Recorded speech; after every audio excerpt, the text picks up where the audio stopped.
Mesdames, Messieurs, bonjour. Nous sommes jeudi 24 mars 2020. 20 mars, hein? Je suis apprécié pour arriver au 24 mars. Jeudi 20 mars. Jeudi 20 mars 2025 à Yaoundé au Cameroun. Mesdames, Messieurs, bonjour. Et surtout, merci de continuer à nous accorder votre confiance, sans doute également votre fidélité. Nous sommes réunis ici ce matin pour parler comme les prêtres au nom de votre émission Espace Miné, 10h, 11h52.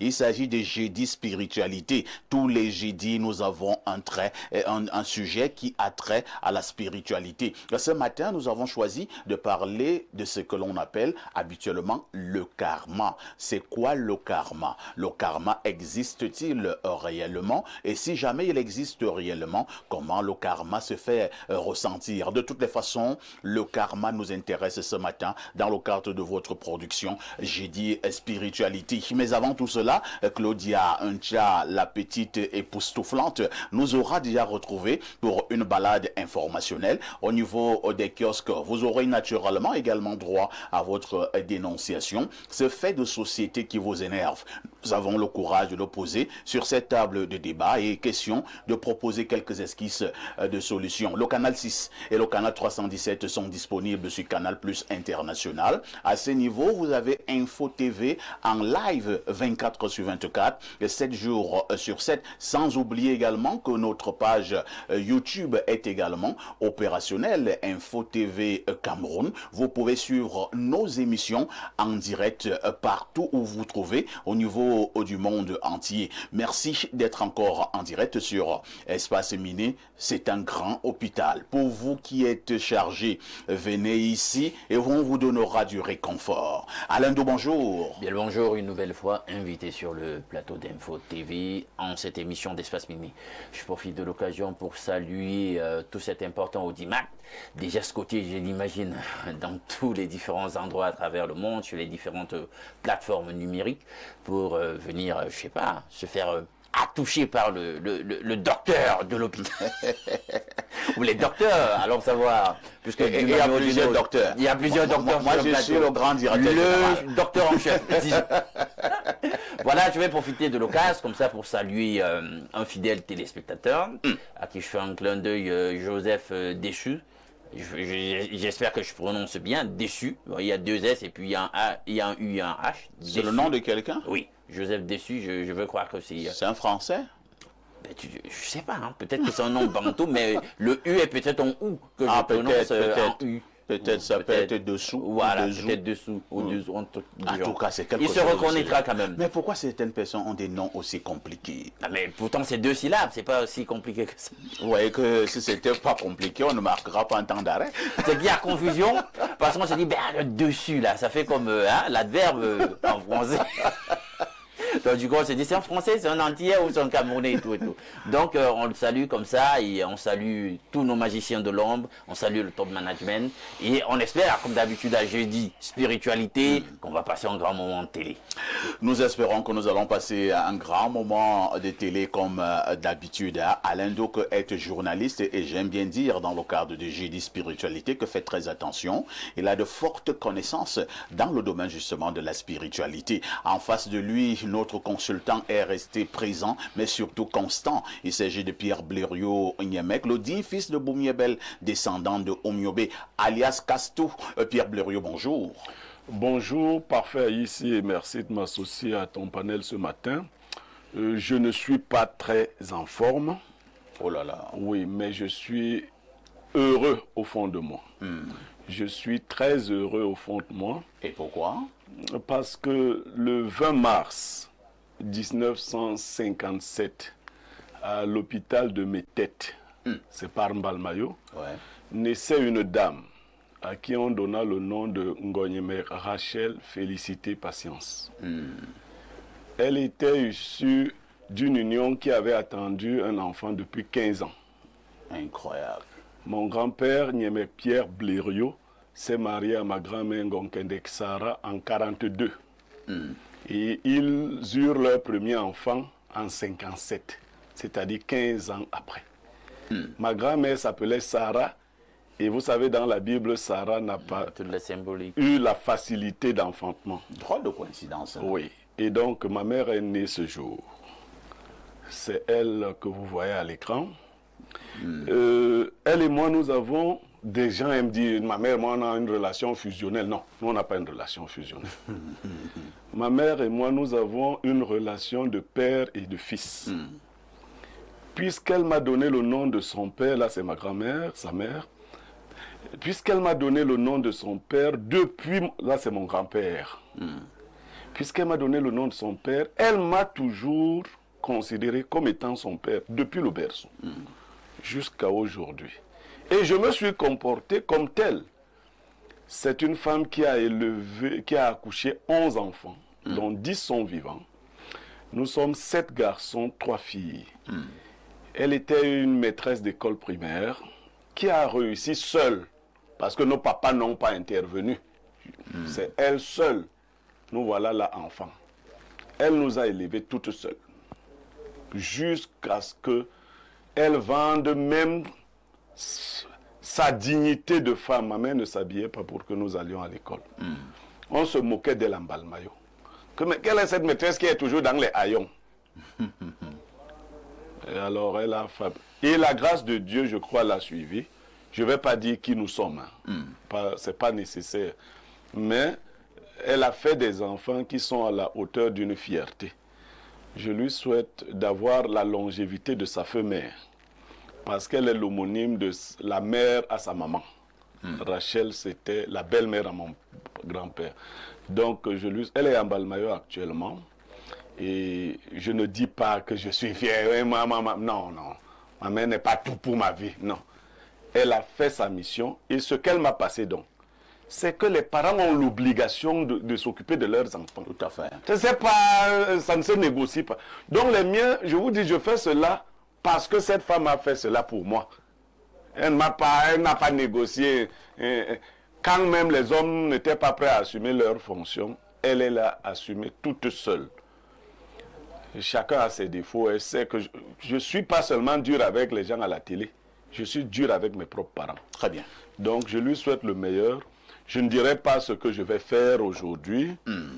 Elle a 68 ans. Le grand événement, c'est dans 2 ans, si Dieu nous prête, vie à tous les deux. Mais aujourd'hui, j'irai quand même lui apporter un petit gâteau en balmaillot. Voilà, un tout petit, un tout petit. Voilà. Très bien. Voilà. On dira donc joyeux anniversaire à Madame Ngonyemec. On rappelle le prénom. Rachel Félicité Patience. Rachel Félicité Patience. Vous comprenez la suite des prénoms Félicité Patience. Elle est le fruit de la longue patience. Parce qu'en 51, mon grand-père a chassé ma grand-mère du mariage. Que tu ne fais pas d'enfant. Va dans ta famille qu'on te lave. Ma grand-mère est revenue laver en 53. Ils ont continué de chercher. C'est en 57 qu'elle est née sous le docteur Freeman. Merci Pierre Blériot. Donc, joyeux anniversaire à notre mère, à notre maman. On se connaît très bien.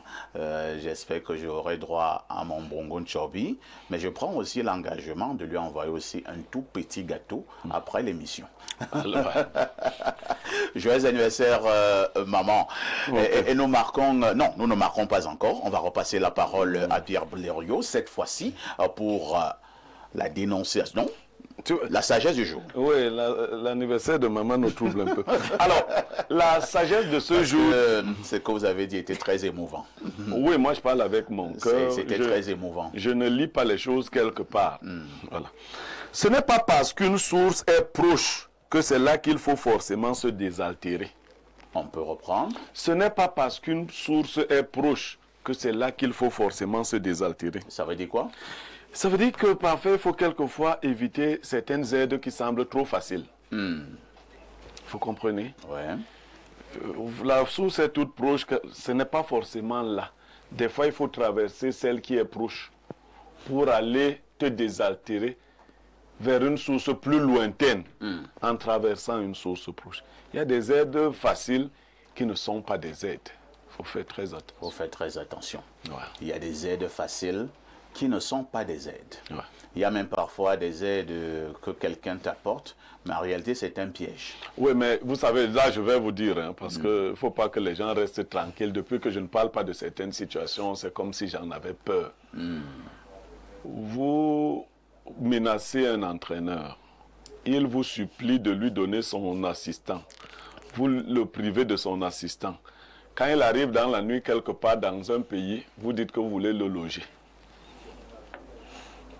Vous parlez de quoi? Vous voulez le loger. Donc maintenant, vous l'aimez bien pour la nuit, vous l'aimez. En journée, vous ne l'aimez pas. Mais vous voulez le loger. Égal à l'immeuble. C'est toujours la sagesse du jour. Vous êtes un pays de sorciers. Vous êtes un pays de sorciers. Blaireau, tu parles du coq à l'âne là. Oui. Vous dites, vous me privez de tout, mais vous avez quand même la grande bonté de vouloir nuitamment me loger. De toutes les façons, oui. Blaireau ne lâche rien, ce gars. Non, je n'ai même pas besoin de lâcher. Je n'ai pas besoin de lâcher. Il y en a qui, parce que je suis en train de m'occuper d'autres chats, qui disent que moi, j'ai déjà peur de... Parfois, j'ai vu une sortie de mon frère et ami, je vais le citer, Ernest Obama, qui parlait très sagement de l'équipementier du Cameroun.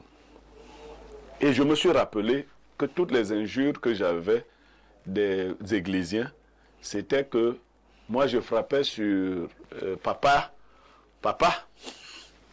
parce que j'aurais aimé être à la place de mon frère Ernest. Maintenant, est-ce que ces gens-là peuvent me dire là où je souhaite être? Parce que mon frère dit des choses aujourd'hui qui sont très intelligentes, qui sont très vraies, et il n'est plus à cette place-là. Et moi, je continue. Donc moi, je souhaitais être à une place où tu ne dis pas ce que tu penses. Alors que moi, je suis comme ça à ma mère. Je n'ai fait que dire aux gens ce que je pense. Est-ce que les gens savent même... Comme on est dans l'espace médiatique, les gens oublient. Tous ceux qui m'ont dit que tu fais ça parce que tu es jaloux. Obama et moi, nous sommes frères et amis. Je ne peux pas être jaloux d'Obama, et il le sait. Mais moi, je lui disais que Obama, tu fais mal d'être là où tu es là. Quand il a dit que celui qui n'aime pas, qui est contre papa est contre Dieu, c'était la folie. Maintenant, il dit ce qui est bien. Nous nous récupérons dans notre nouvelle église. Parce qu'il est né de nouveau. De toutes les façons, nous allons coller un petit commentaire ce matin sur la rencontre d'hier, Cameroun-Eswatini. Eswatini, un nom bizarre. Le nom d'un pays bizarre. Mais ils vous ont bloqué quand même hier. Eswatini. Le score de la partie 0 but partout, dans une rencontre où nous avons véritablement beaucoup de choses à dire. Une attaque qui n'a véritablement pas fonctionné, un milieu de terrain plus ou moins bancal, une défense légèrement amorphe. Donc on essaiera un peu d'en parler ce matin. Quel le regard... Ça ne veut pas que tu étais chroniqueur sportif en tout cas. Bien entendu. J'ai fait beaucoup de choses dans ma vie, contrairement à ce que les gens croient. Donc Cameroun et Eswatini, 0 but partout. Quel regard vous posez sur cette rencontre des Lions indomptables qui a eu lieu hier du côté de l'Afrique du Sud? La deuxième rencontre sera ce mardi, ici au Cameroun, Cameroun-Libye. A tout de suite pour la suite.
Bonjour.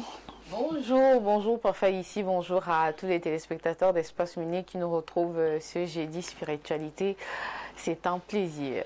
Vous avez un chapeau là à la Dinabel, hein? Un sombrero.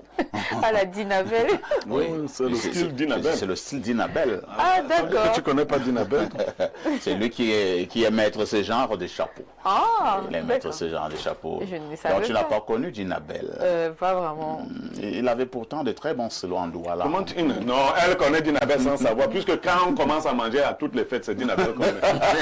Kamudite Mutombi, Mouma Papa, Ebokoe, Iselemba Ninje, Sofio, Gaweyende, Didi Sewaye, Mulemae, Nabie, Iselemba Nanje, Sofio, Ombo Wangoe, Oyibangamba, Nakana Biana, Wandenda Muno, Kena Uli Ponde Jongwa, Utiti Temba Nabe, Nambana Sotanena, Wapono Kwejilambo, Imasibi Semba Mongele, Sofio, Nawoye. Claudia s'est retrouvée. Claudia, Ça, c'est pour Claudia, la chanson. dès que tu entends la chanson, là, si tu allais à une fête, il faut te dépêcher.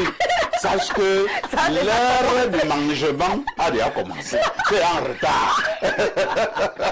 C'est un indicateur. Les gens vont dans les plats. Voilà. Dès que tu entends la chanson, là, quand tu vas à une fête, non, dépêche-toi, dépêche-toi. Et les vraies choses ont commencé. Claudia, Oui, parfait. que disent les journaux? Parfois ici, voici dans les événements qui ont marqué l'actualité au Cameroun ces dernières 24 heures. À la une, ce jeudi, rentrée scientifique, le docteur Madeleine Tuenté, Prestri, Audace, Science et Innovation. D'après le tri-hebdomadaire La Météo, ces trois mots vont contribuer efficacement à la transformation structurelle de l'économie camerounaise. En petite tribune, le docteur Madeleine Tuenté dénonce les fake news en page 2. Le quotidien Info Matin nous propose des actualités. Dieudonné Mveng fait de l'encadrement des réfugiés sa grande une et nous informe par la même occasion que le ACR félicite le Cameroun. Au bas de une de ce journal, ici on parle de la 14e conférence ministérielle de l'OMC, convergence de vues entre le Cameroun et l'Australie. L'événement est prévu le 26 mars 2026. Et côté politique, le bi-hebdomadaire Le Point analyse la sphère présidentielle 2025, opposition, RDPC, campagne électorale, situation sibylline, affirme Thierry Patrick Ondoa ce matin. Faisons un tour à l'Assemblée nationale avec le quotidien Le Jour. Le président de la Chambre basse du Parlement est-il toujours en poste? Aman Mana répond par l'affirmative et ça fait 33 ans que Kavaye Guédibril est au perchoir. La nouvelle expression s'intéresse également aux activités du Parlement et du Sénat. Le tabloïd parle ici du règne de la gérontocratie à respectivement 85 et 90 ans. Kavaye Guédibril et Marcel Niadifendi vont sans surprise accompagner Paul Biya à la toute prochaine élection présidentielle. Dans la course à étudier, un candidat ne cesse de faire parler de lui. Ce matin, la nouvelle expression présente la candidature de Camto. À ce sujet, je vous invite à découvrir en page 3 les thèses du professeur Tim Cheng. En 40 du RDPC, explosion en cours de téléchargement dans le Oignon. Michel Angouine, membre de la délégation permanente du Rassemblement démocratique du peuple camerounais, lâche une bombe. Il dénonce les frasques d'un parti politique qui a du mal à se renouveler 4 décennies après. Avec le Messager ouvrant également la page sportive de ce jeudi, l'information se trouve au bas une du journal. Rencontre Eswatini, Cameroun, match nul. D'après ce tabloïd, c'est la rançon de l'amateurisme. Sur le chemin de la Coupe du Monde 2026, les Lions indomptables ont perdu 2 précieux points hier. Nous apprend le quotidien Mutation. Eswatini 0, Cameroun 0. Le cafouillage l'emporte. L'actualité en kiosque ce jeudi, c'est aussi la circulation routière. Le quotidien à Capitaux Public Cameroun Tribune nous fait savoir que nous sommes en panne de courtoisie. Prenons aussi des nouvelles de la ville du Mayo-Tchanaga, l'œil du Sahel qui s'occupe de la collection des informations L'information nous informe que 2 personnes ont été brûlées à Oubari. Et puis enfin, pour clôturer, chemin de fer et DIA Kribi Campo, l'économie quotidien indique dans sa parution du jour que le énième projet est sur les rails. Il faut comprendre ici que le projet avait été annoncé il y a 10 ans. Aujourd'hui, le dossier de cette infrastructure est à nouveau sur la table depuis l'inauguration de du deuxième terminal à conteneurs du port autonome des Kribi par Faïssi. Merci Claudia pour toutes ces informations fraîches parues donc en kiosque au Cameroun. Il ne me reste qu'à te souhaiter une excellente journée de jeudi. Hein? Bon. Jeudi de quoi?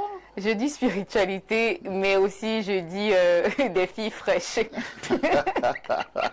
Des filles fraîches. Jeudi des meufs. Jeudi des meufs. En t-shirt mouillé. En t-shirt mouillé, ce qui me fait payer parfois, c'est qu'on ira en Balmayo tout à l'heure. Ah, bah bon. Oui. On va aller souhaiter joyeux anniversaire à maman. Tout à fait, on ira. Et comme vous avez l'habitude de marcher tous les deux, aujourd'hui, je suis avec vous, bango bango. Tu seras la piang. Je suis la piang. Je t'ai simplement souvent demandé d'être juste courageuse. Je suis très courageuse. Ça va aller. Hein? Il faut juste supporter, ça va aller. D'accord. Claudia? Oui, parfait. Nous nous disons à demain 10h. À demain 10h, bonne suite d'émission. N'oublie jamais le conseil. Petite Claudia, tout ce qui brille n'est pas or, ma petite reste très très prudente. À tout de suite pour la suite.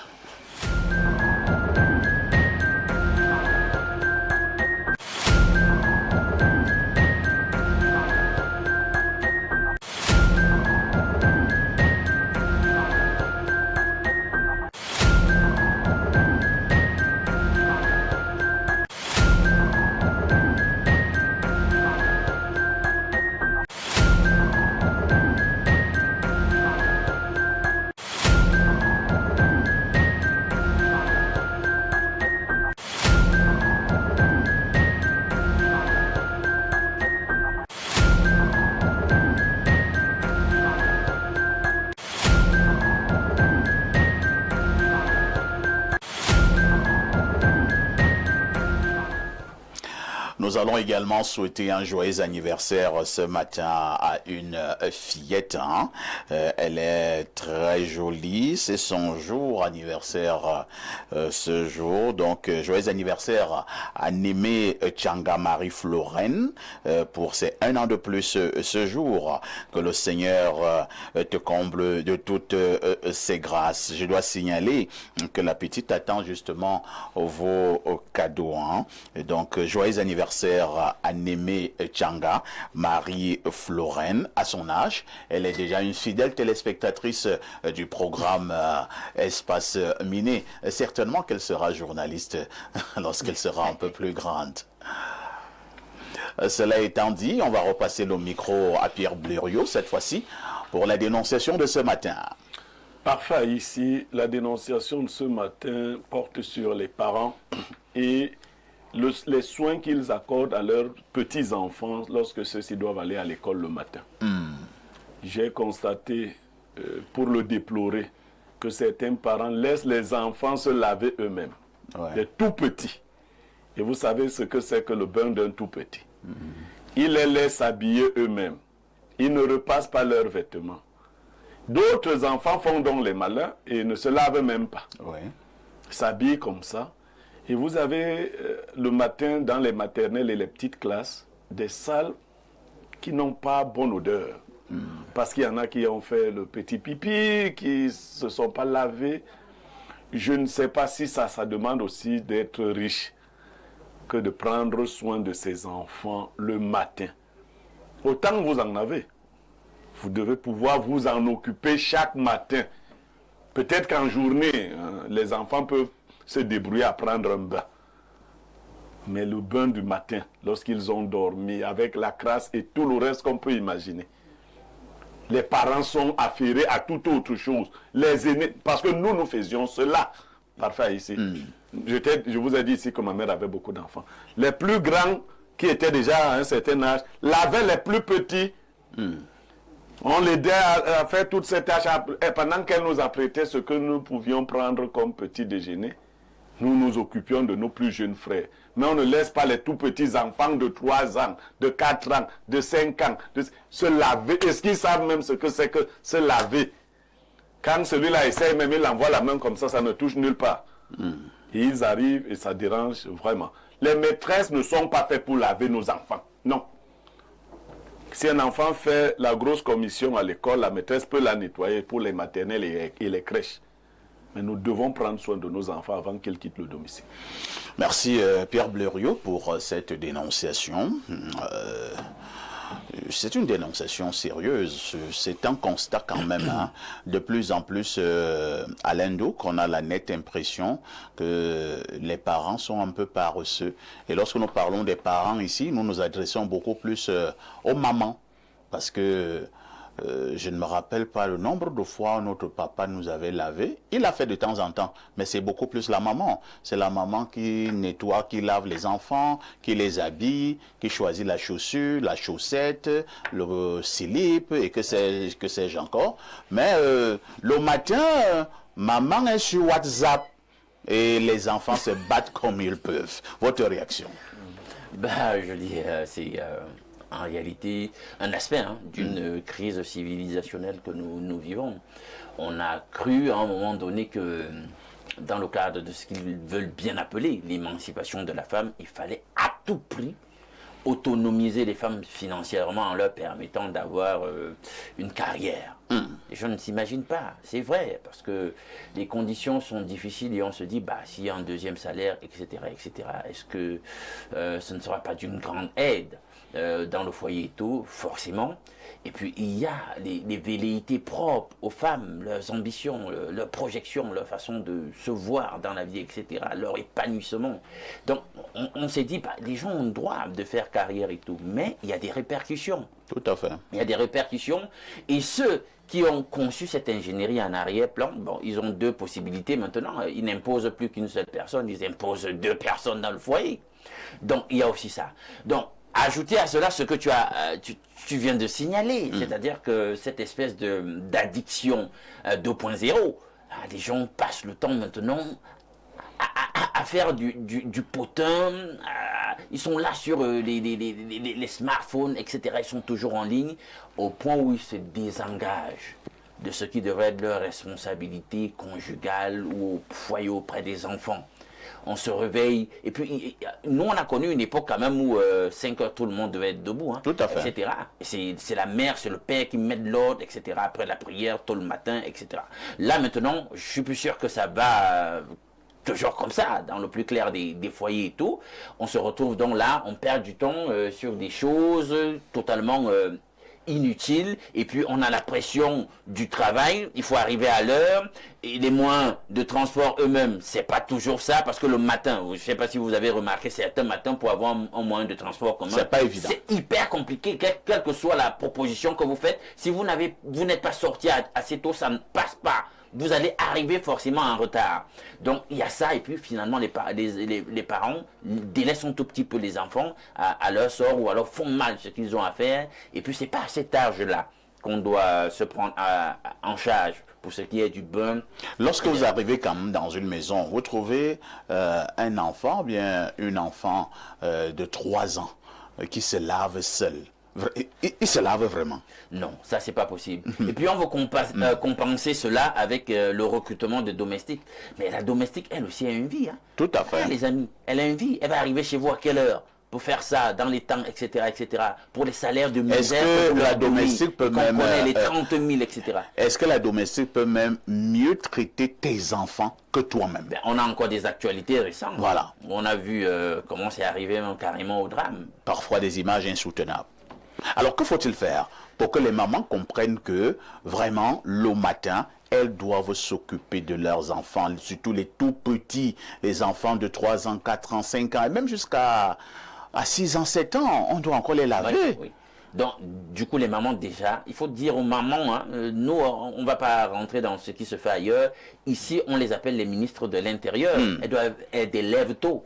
Elles doivent être cette espèce de femme qu'on décrit quelque part là dans le livre de Proverbes, très industrieuse, alerte en tout, etc., qui prend soin de l'économie de son foyer, etc., dans tous les différents aspects, productive, etc.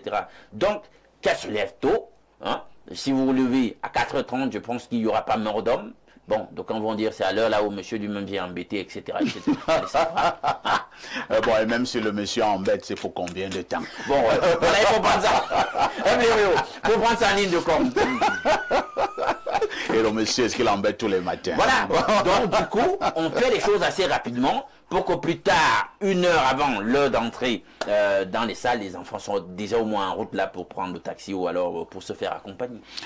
Pierre Bleriot-Niemek, nous posons un vrai problème de société ce matin. Ces parents qui abandonnent leurs enfants le matin pour se préparer à aller à l'école. À notre époque, les mamans veillaient, la maman veillait surtout.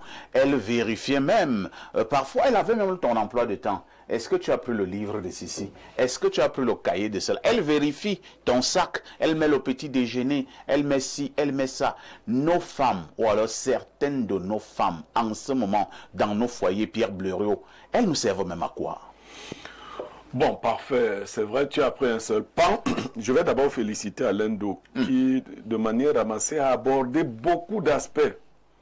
Je veux lui souhaiter d'être un bon mari, un bon papa. Il en a déjà le potentiel, il faudra qu'il aille dans l'application. Pourquoi je le dis en parlant de lui? On passe toute notre vie aujourd'hui à aller à l'école, à faire des petites choses, ensuite à chercher le boulot. Le mariage et la construction de la famille sont relégués au calendrier grec. Pourtant, c'est la finalité de toute vie. Et on n'apprend plus aux gens à bâtir les familles. Tout à fait. Les gens sont plus préoccupés d'avoir des diplômes, de trouver un emploi, et ils n'ont à aucun moment appris ce que c'est qu'être parent, être un époux ou être une épouse. Et après, le mariage devient comme une convention, une chose parmi tant d'autres qu'il faut faire pour montrer qu'on a réussi.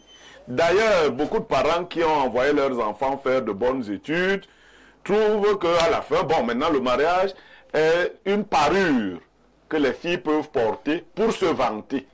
Je me suis marié. Non. La cerise sur le gâteau, quoi. C'est une cerise sur le gâteau, non. Le mariage est le projet le plus important d'une vie, il faut le dire aux parents. Il faut éduquer les petits garçons et les petites filles aux tâches de la maison, parce que nous sommes des sociétés pauvres. Si votre fille ne peut pas se lever tôt pour s'occuper de ses petits frères quand elle est à la maison, ce n'est pas une fois mariée qu'elle aura cette énergie-là. On nous éduquait à travailler, parce que le corps, on le dresse d'une certaine façon. Si votre corps s'habitue au lit, vous ne ferez rien d'extraordinaire une fois devenu parent. L'excuse de « on travaille tous les deux » n'a pas sa place.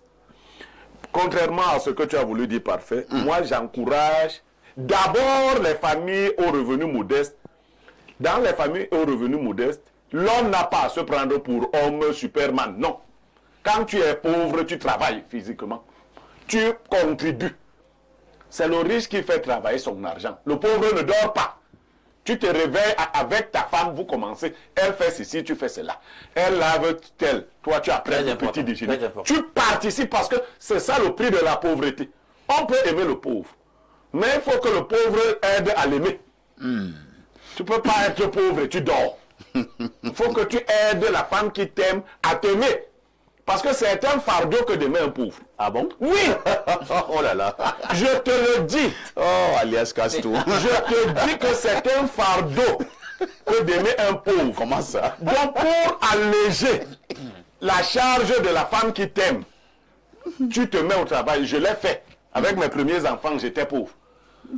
D'ailleurs, pour demander même à faire l'amour avec ma femme, il fallait que je l'aide à faire les travaux de la journée. Parce que si elle les faisait seule, le soir elle était fatiguée. Et elle pouvait m'aider.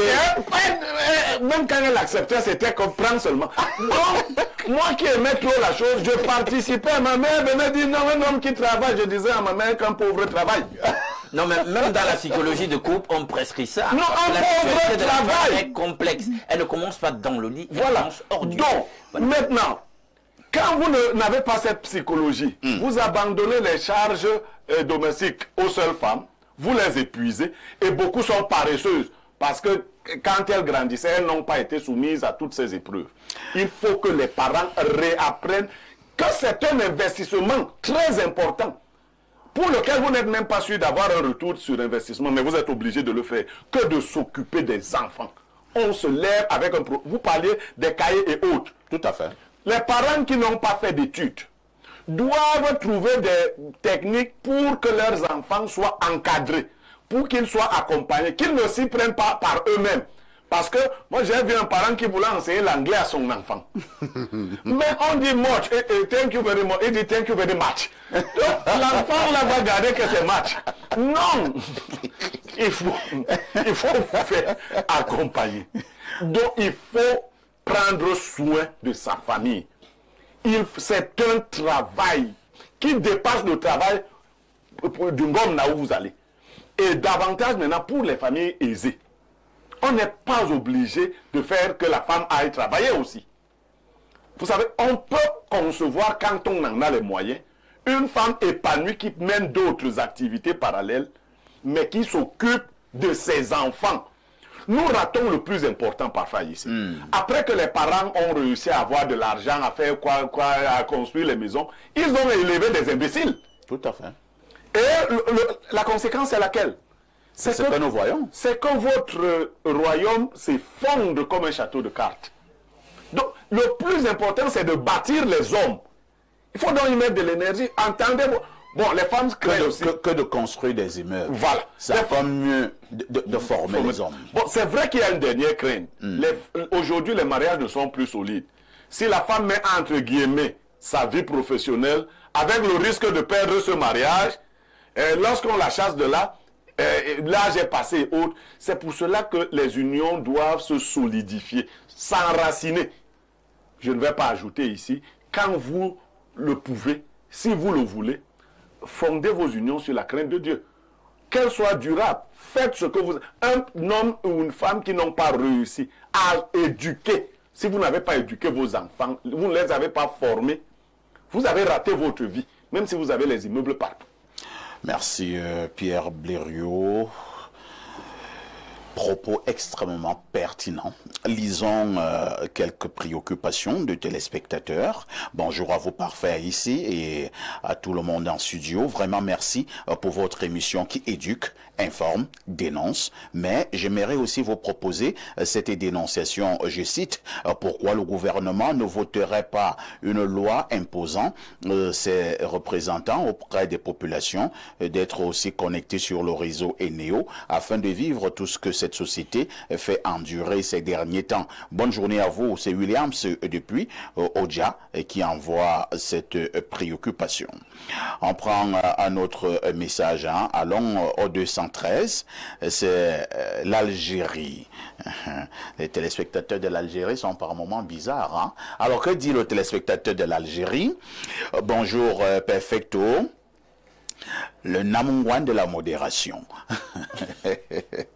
Blériot Niemek, il faut aussi dénoncer les mamans qui accompagnent les enfants à l'école le matin. Il faut leur demander de souvent porter les soutiens et de passer un peu le peigne sur leurs cheveux.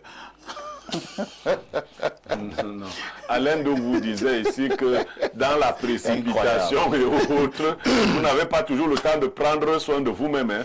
Le soutien, oui, mais le pain sur les cheveux. Mais ça fait rire, hein. Ouais. Mais le téléspectateur de l'Algérie a raison. Hein.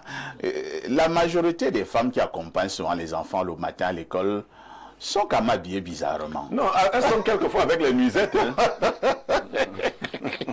Alors, il continue en disant, il y a quoi que le grand matin, tu croises des femmes en train de tirer brutalement l'enfant par les mains, avec un cabas transparent, les cheveux ébouriffés, aucun soutien-gorge sur leur poitrine. On dirait qu'elles sortent d'un ring de boxe contre Francis Ngannou. Vraiment, chères femmes, on sait que ce n'est pas facile, mais payez un peu vos cheveux et portez les soutiens-gorge le matin quand vous accompagnez les enfants à l'école. Incroyable. Un autre message ce matin, c'est un message qui nous vient de Douala. Bonjour, sans état d'âme, je souhaiterais que cesse cette mascarade nauséabonde que nous inflige le ministère, la FECAFOOT, Marc Brice et même certains joueurs. J'ai suivi mon frère Blériot sur le cas de Marc Brice. Je pense que ce dernier est au Cameroun pour des raisons purement sportives et rien d'autre. Alors, il devra être neutre dans cette mascarade entre le MINSEP et la FECAFOOT. S'il a besoin de son assistant, il n'a qu'à se rapprocher de l'instance fêtière avec civilité et voir si sa demande n'aurait pas écho favorable. En ce moment, il prendra à témoin tout le monde. Il ne peut pas manquer du respect aux entraîneurs aussi qualifiés comme M. Tagou et Ntungu et que le ministre ne le lui reproche pas. Comment voudrait-il? Alors,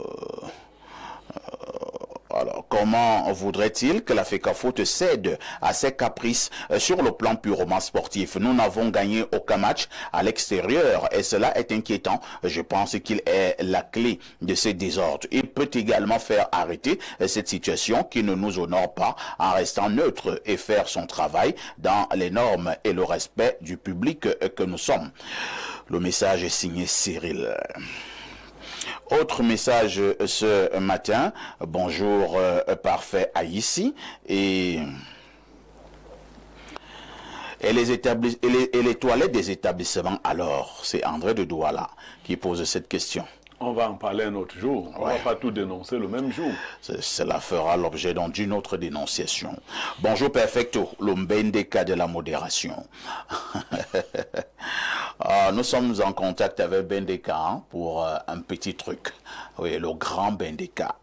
Bonjour à tout le panel et un bonjour particulier à M. Blériot. Je pense que M. Blériot devrait ouvrir un institut de psychologie sociale pour éduquer les parents actuels et les futurs parents, majoritairement actuellement jeunes travailleurs. Son intervention était une masterclass. Il a soulevé la source, la racine des futurs problèmes graves que notre génération de jeunes actuels va rencontrer. C'est l'apiculteur d'Obili. De pluie de messages. On va lire peut-être 3 ou 4 derniers messages. Bonjour parfait Haïti. Oui, on a lu ce message. Vous n'avez pas besoin d'envoyer le même message 52 fois. Alors,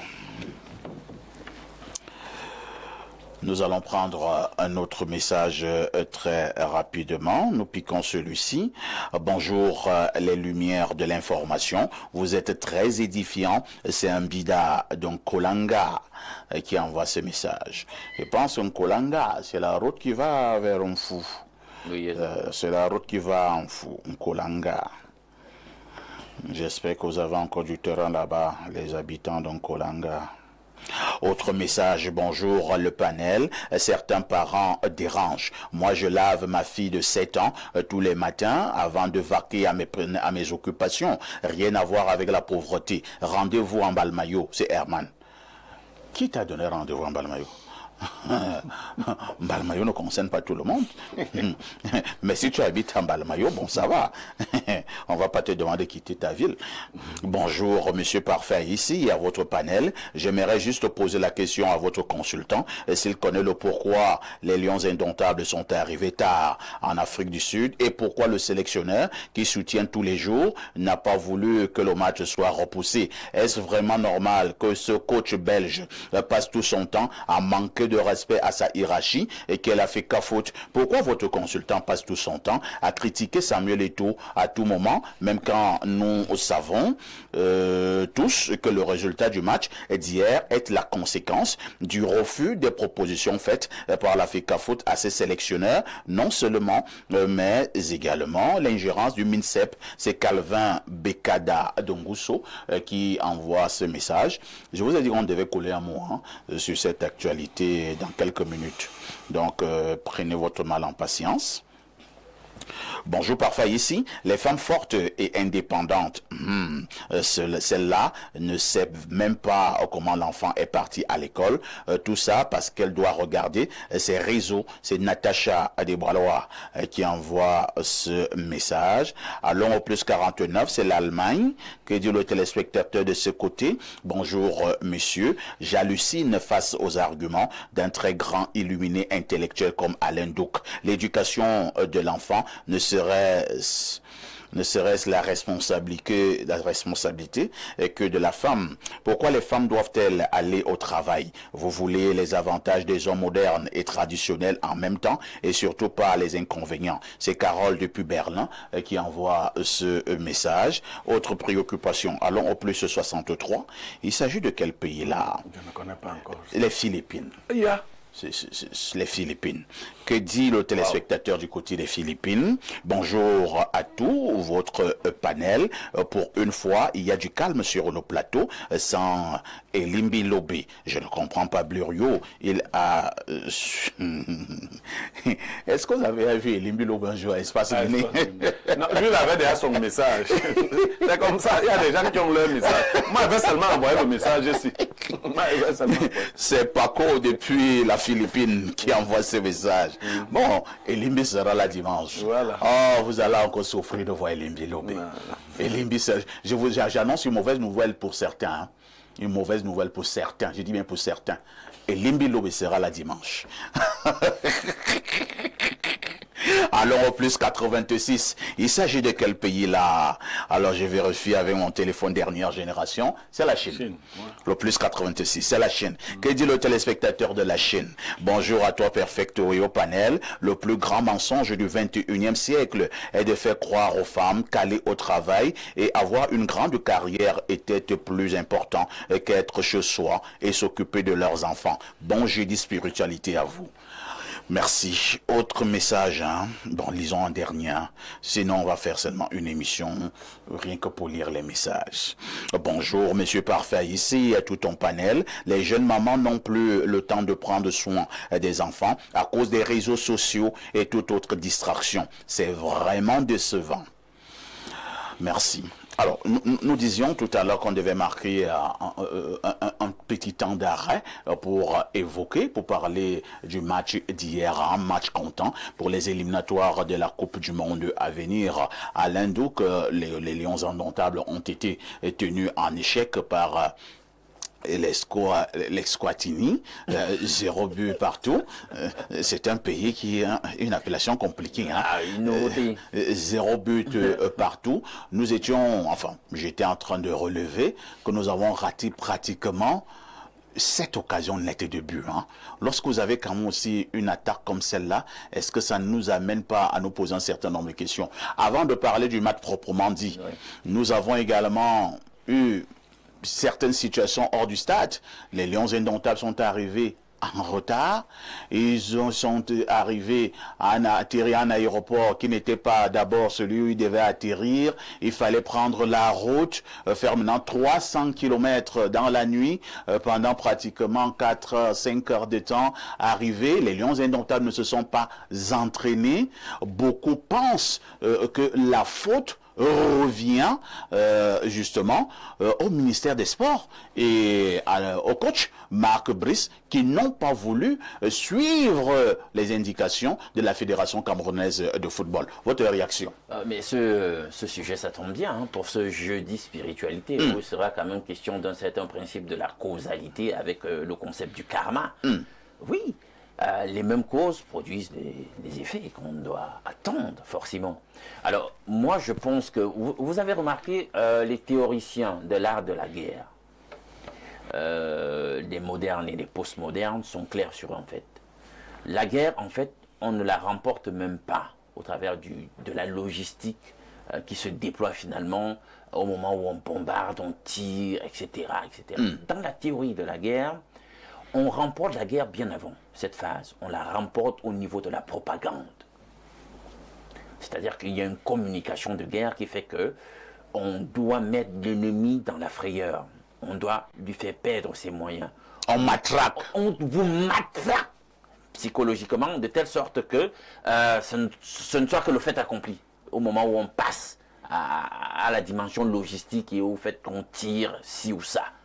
Et c'est donc ça qu'on a vécu finalement sur le terrain. Il y a eu trop de péripéties qui ont entamé psychologiquement cette équipe. Vous vous rendez compte? Vous devriez être en train de dormir, je ne sais pas moi, sur 8 heures pour avoir un repos restaurateur. Et vous êtes assis à même le sol à l'aéroport. Je ne sais pas moi où, là, un arrêt bus ou je ne sais pas moi. Un escale imprévu. Vous êtes là, vous pensez que le corps humain n'enregistre pas ça? Le fait que là, vous êtes en train de manquer de sommeil, vous deviez vous reposer. Et c'est des athlètes de haut niveau. Donc il n'y a pas que ce match-là en réalité. Ils ont d'abord une carrière qui mène, où ils sont sollicités, etc. Il y a toute une pléthore de tracasseries qui se mettent en œuvre. Des problèmes autour des passeports, où on n'a pas tenu compte de ci ou de ça, où on a oublié le numéro authentique et où on est recalé. Il y a le joueur Eto'o qui a été recalé pour une affaire de passeport. Il y a toutes les répercussions psychologiques. Finalement, ça a un impact somatique. Et je ne suis pas surpris donc que sur le terrain, ils n'ont pas optimalisé dans la performance. Donc on pourrait considérer que le résultat finalement, la façon dont ils se sont déployés, l'art de jouer n'est pas été au rendez-vous. Le moral y était plus. Parce que psychosomatiquement, il y a eu quelques problèmes. Oui, je passe la parole à Pierre Blériot. Pierre Blériot, nous avons suivi certains analystes. Nous avons également eu un certain nombre d'informations qui font état de ce que les Lions indomptables ont vécu avant le match. Nous avons énuméré ces péripéties tout à l'heure. C'était la faute au ministère des Sports et l'éducation physique, mais également à notre coach, eux qui n'ont véritablement pas voulu suivre les indications de la Fédération camerounaise de football, et le résultat est ce que nous avons connu. Votre réaction? C'était quoi, si je peux être informé, c'était quoi les indications de la FECAFOOT? La FECAFOOT leur a dit que voilà le chemin à suivre pour que les Lions indomptables arrivent à temps au lieu de la rencontre. Première chose, la FECAFOOT leur a dit que les joueurs, le fait de revenir à Yaoundé pour repartir maintenant du côté de l'Afrique du Sud, c'était une perte de temps inutile, et que les joueurs devaient atterrir directement en Afrique du Sud pour éviter un certain nombre de situations. La FECAFOOT, le ministère des Sports a dit niet. Tous les joueurs viennent d'abord à Yaoundé, pratiquement en villégiature, pour maintenant repartir en Afrique du Sud, et on a vu ce que cela a produit. Bon, si ça s'est passé comme ça, le ministère des Sports a mal agi. Si ça s'est passé comme ça, je n'ai aucun intérêt à défendre qui que ce soit dans cette affaire. Ce que j'ai à défendre dans cette affaire, c'est ce qu'Alain Douk a essayé de dire, mais il est allé de manière cursive. Nous sommes dans une situation où un pays a une équipe de football, une fédération, un ministère, mais les trois organes travaillent en vue de faire tomber chacun. C'est ça qu'il faut dire. Je rappelle quelque chose de simple. On n'a pas un seul pays au monde où vous avez un gardien de la stature d'André Onana qui est hué non pas par des étrangers, mais qui est hué par les gens de son pays, monté par des groupuscules. C'est-à-dire que quand André Onana fait un mauvais match, une caste de Camerounais célèbre le mauvais match d'André Onana. Est-ce que ces mêmes Camerounais peuvent donc nous dire qu'ils ont un cœur qui est téléchargeable avec leur télécommande? C'est-à-dire que quand André Onana arrive au Cameroun, ils souhaitent maintenant qu'André Onana gagne au Cameroun. Non, moi, j'essaie souvent, Alain, de comprendre la logique. Peut-être, je crois en l'intelligence de tous les terroristes. C'est-à-dire que quand André Onana joue à Manchester, il y a une clique de Camerounais. C'est vrai. Qui souhaite, qui prie pour qu'André Onana fasse un mauvais match. Voilà. Maintenant, les mêmes Camerounais peuvent nous dire que quand André Onana est en train de jouer pour le compte du Cameroun, il lui souhaite le meilleur. La même source ne peut pas produire la bonne eau et l'eau amère. Il faut dire ce que vous souhaitez à chacun de ces joueurs.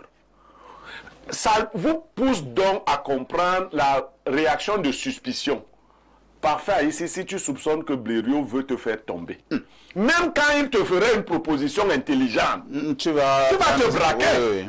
Tu vas dire que le type, si, depuis un certain temps... Il ne peut rien me proposer de bon. C'est Blériot qui a fêté l'autre jour quand on m'a enlevé DG. Bon, est-ce que Blériot peut me donner un conseil qui peut m'aider? Moi, je parle de cette façon-là. Donc, même si Blériot te montre ce qui est bien, il est légitime, il est humain, que tu veux faire autre chose que ce qu'il te dit, parce que tu ne lui prêtes pas une certaine bonne foi. Donc, c'est comme ça qu'il faut comprendre ça. Du coup, cette situation de guerre, ce n'est plus une guerre, dans laquelle les instances sont plongées. Il y a un téléspectateur très intelligent qui nous a fait un cours sur la neutralité. C'est-à-dire que Marc Brice devrait être neutre, n'est-ce pas? Oui. C'est-à-dire que ce téléspectateur, si vous prenez... Il est venu ici pour des intérêts sportifs, pour reprendre les mots du téléspectateur. Mais le téléspectateur, si on prend ses propos, on les met dans la bouche du Selcom de la FECAFOOT, ce serait la même chose. C'est-à-dire que lui, il est très neutre, mais il parlait au nom de la FECAFOOT. La neutralité n'existe pas quand il y a conflit. Ce n'est plus possible. Parce que la Bible dit, parce qu'on va parler de... Si tu n'es ni chaud, ni froid, je te vomirai parce que tu es tiède. Tu comprends ça ici? En situation de guerre, tu as déjà vécu des situations où tu as de l'adversité. Mais comment tu fais pour être neutre? Parce que si tu ne t'accroches pas quelque part, quand un parti politique et son leader te promettent que quand ils vont prendre le pouvoir, tu iras en prison. Je te prends un cas. Bon, toi tu dis, moi je serai neutre. Tu vois bien que si les gens s'y prennent le pouvoir, moi je pars en prison et toi tu es neutre. Il faut arrêter vos comédies là. Dès que tu me déclares la guerre, je cherche où me cacher moi aussi. Il n'y a pas de neutralité. Dans la guerre d'Ukraine contre Russie, vous avez vu les grandes puissances être neutres. Donc Marc Brice s'est retrouvé entre deux feux. Sauf que celui qui est donc son patron, vous avez vu comment il a accueilli, non? Parce qu'on va dire que Marc Brice est, je ne sais pas, ce blanc-là, ce belge-là, a les choses en bas. Ah bon? Oui, il est garçon. Il est garçon. On a que... Tous les grands entraîneurs du monde, pour vous qui êtes passionnés de football, n'avez-vous pas observé qu'ils étaient orgueilleux? On m'a dit que tel grand entraîneur est arrivé dans tel club, il a chassé un ensemble de joueurs. Il a dit au président, je ne fonctionne pas avec tel. Les entraîneurs, on les respecte. Et quand ils ont les résultats, plus ils ont des résultats, plus on les respecte. Blériot, regarde le microphone. Hein. Oui. Je vous pose une autre préoccupation. Marc Brice, depuis des mois, a un sérieux problème. Le fait qu'il en parle régulièrement et avec emphase démontre que c'est une affaire qui lui tient à cœur. Il a son problème d'assistant. Je pense que c'est M. Mununga. Il a besoin de ce monsieur au niveau du banc de touche. Il a besoin de son assistant pour travailler. Mais on a l'impression que c'est bloqué. On a également suivi un téléspectateur tout à l'heure qui disait que concernant cette affaire d'assistant de Marc Brice, que Marc Brice se retourne, se rapproche en toute civilité de la FECAFOOT et qu'il pose son problème d'assistant et qu'ils essaient de voir comment résoudre ça. Est-ce que ça coûte quoi aussi à Marc Brice d'aller voir Samuel Eto'o, d'aller voir Samuel Eto'o et lui dire que vraiment, monsieur le président, j'ai besoin de mon assistant à côté de moi, qu'est-ce que je fais? Est-ce que ce n'est pas aussi une bonne logique? Bon, les êtres humains ne sont pas les mêmes. Hein. Il y en a qui sont caractériels. Il y en a qui sont passifs. Il y a des êtres humains de différents types, vous voyez. Parfait ici. Si j'ai le sentiment que quelqu'un me manque de respect, moi, Niemek, je ne négocie rien avec lui. Rien du tout. Je suis comme ça. Tu as un PDG. Si tu me manques de respect, je ne négocie rien avec toi.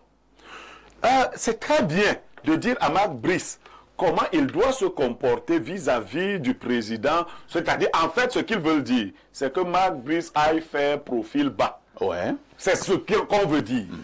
Je vous dis que moi, Niemek, je travaille avec toi, j'ai des résultats. Je ne fais pas profil bas. C'est à prendre ou à laisser. Tu n'es pas d'accord, je pars, tu prends celui que tu veux. Bon, aussi simple que ça. À cette allure, est-ce qu'on aura donc la quiétude à côté et au sein de la tanière? Maintenant, celui qui est donc le dieu de la FECAFOOT, qu'est-ce que lui il recherche? C'est-à-dire que si moi j'ai un collaborateur qui a de la personnalité, mais qui a des résultats, je lui donne ses facilités. Je ne cherche pas à savoir s'il s'est soumis à moi. Parce que s'il ne se soumet pas à moi, encore qu'on ne sait pas jusqu'où il faut qu'on se soumette à toi. Qu'est-ce que tu veux Il y a insinuer? des voices et autres, on ne sait pas jusqu'où on doit se soumettre à toi. Qu'est-ce que tu veux insinuer? Je n'insinue rien. Je ne sais pas jusqu'où. Toi, il faut qu'on se soumette à toi pour que finalement tu acceptes que les gens... Alors, j'avais un professeur qui fumait. Et ce sera pour chuter. Ce sera pour chuter. Et un proviseur est venu lui dire en pleine salle de classe, qu'est-ce qu'il faisait? Après quelque temps, il sortait et peut-être vous en avez eu aussi. Il prenait un mégot. Il prenait son mégot. Et un proviseur... Oui, moi j'en ai connu. Un proviseur est venu dire à ce professeur qu'il ne doit plus fumer. En salle de classe. Il ne fumait pas en salle. Non, et le proviseur est venu dire cela au professeur en salle de classe. Il l'a appelé dehors et il le lui a dit. Et il était le meilleur professeur de SVT de tout le lycée. Le professeur en question n'a pas fumé pendant 2 jours et il dormait en salle de classe. Le proviseur qui était un homme intelligent, pas quelques-uns qui ne sont pas intelligents, est revenu dire au professeur en question que j'ai compris que tu ne peux pas te passer de ta cigarette. Fume comme tu veux, donne-moi les cours. Ok, il a obtempéré, il a dit bon ok, moi je ne résiste pas. Mais il avait un lien avec sa cigarette. Tout le monde sait que cet assistant est important pour Marc Brice. Vous savez ce que les Camerounais ont publié? Votre pays fait honte. Hein. Vous savez ce que les Camerounais ont publié? Non. Ils ont publié la liste où Marc Brice a écrit les noms des chants. C'est-à-dire que n'importe qui, voilà l'écriture de quelqu'un qui parle à d'autres dieux. Voilà le français. Ils ne savent même pas que le français n'est pas la première langue de Marc Brice. Voilà. Et tous les sorciers qui combattent leur entraîneur, les sorciers qui nous appellent Ibou, des malades, ils combattent. Alors, vous avez eu des entraîneurs qui entraient dans les stades avec leurs magiciens, hein, ici au Cameroun. Moi, j'ai vu un entraîneur qui marchait toujours avec un court type. Personne n'a jamais dit au court type là que toi, tu n'entres pas. Il y a des médecins. Je vais dans les grands hôpitaux du Cameroun. Je parle du Cameroun. Avant d'opérer un malade, il y a un type, lait noir, court. On le consulte avant d'entrer dans la salle d'opération. Personne n'a jamais dit à ce type-là que toi, tu fais quoi ici? Si Marc Brice a son djunju, qu'on appelle Mununga, vous le privez de son djunju et vous allez supporter Marc Brice. Et ça va encore. Avec son djunju. Avec son djunju. Je dis que vous allez accepter ça. Et il ne viendra pas vous faire allégeance. Parce que vos allégeances, on en a marre. Vous faisiez allégeance à qui? À votre époque. Merci Blériot. Vous refusiez de saluer le président de la fédération, Iya Mohamed, à votre époque. C'est compris Blériot. Il faut arrêter vos petits. Alain Dog, nous voulons résoudre le problème de l'assistant de Marc Brice sur ce plateau d'Espace Mini. C'est-à-dire que c'est notre contribution. Pour comment faire pour que Marc Brice puisse avoir son assistant sur le banc de touche? Marc Brice ne devrait pas avoir à demander à avoir son assistant auprès de lui. Il devrait l'avoir. Ça devrait être acté, ça devrait être un fait consommé. Non, précise ta pensée parce que même moi... Non, comment Il est pourtant clair. C'est le collaborateur de premier plan. Il doit être là. Donc on comprend que dans la logique belliciste, interne là, entre les entités supposées coopérer, on le met de côté justement pour mettre mal à l'aise Brice. Peut-être ils savent quelle est l'importance de cet assistant auprès de Marc Brice. Il y a même des liens, peut-être même d'ordre émotionnel, qui se créent avec l'assistant. Bien sûr. Quand on dit un assistant, c'est parce que justement, il gère un aspect de votre travail que vous déléguez, que vous ne pouvez pas gérer par vous-même. Mais entre-temps, Alain Douk, Marc Brice a quand même 2 adjoints. Voilà. Est-ce qu'ils ne peuvent pas jouer le rôle d'assistant? On pouvait te présenter sa soeur, tu prenais. Attends d'abord, Blériot, calme-toi. Il y a le coach Tabou, il y a le coach Ntungumpile, et qui ont des états de service. Est-ce que Marc Brice ne peut pas travailler également avec...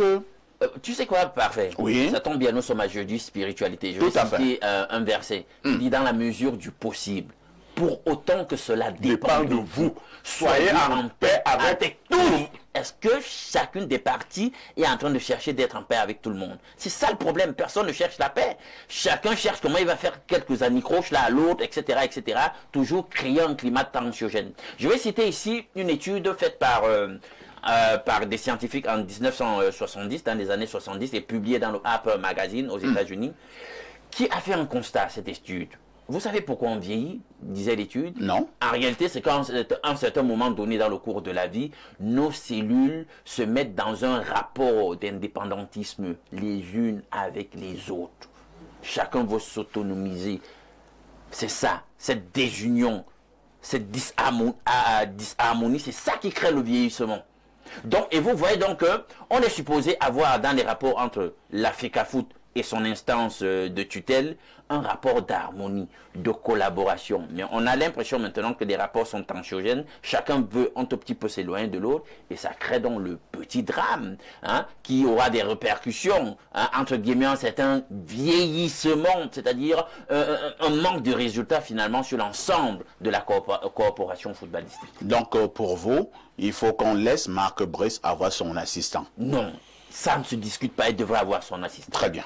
Lisons encore quelques préoccupations de nombreux téléspectateurs. Hein. Remettre cette équipe au MINSEP est clouer, saboter, crucifier cet emblème national qu'est l'équipe nationale du Cameroun. De telles tracasseries pour le transport d'une sélection nationale à la faire souffrir en avion, en bus, en plus du transport en commun.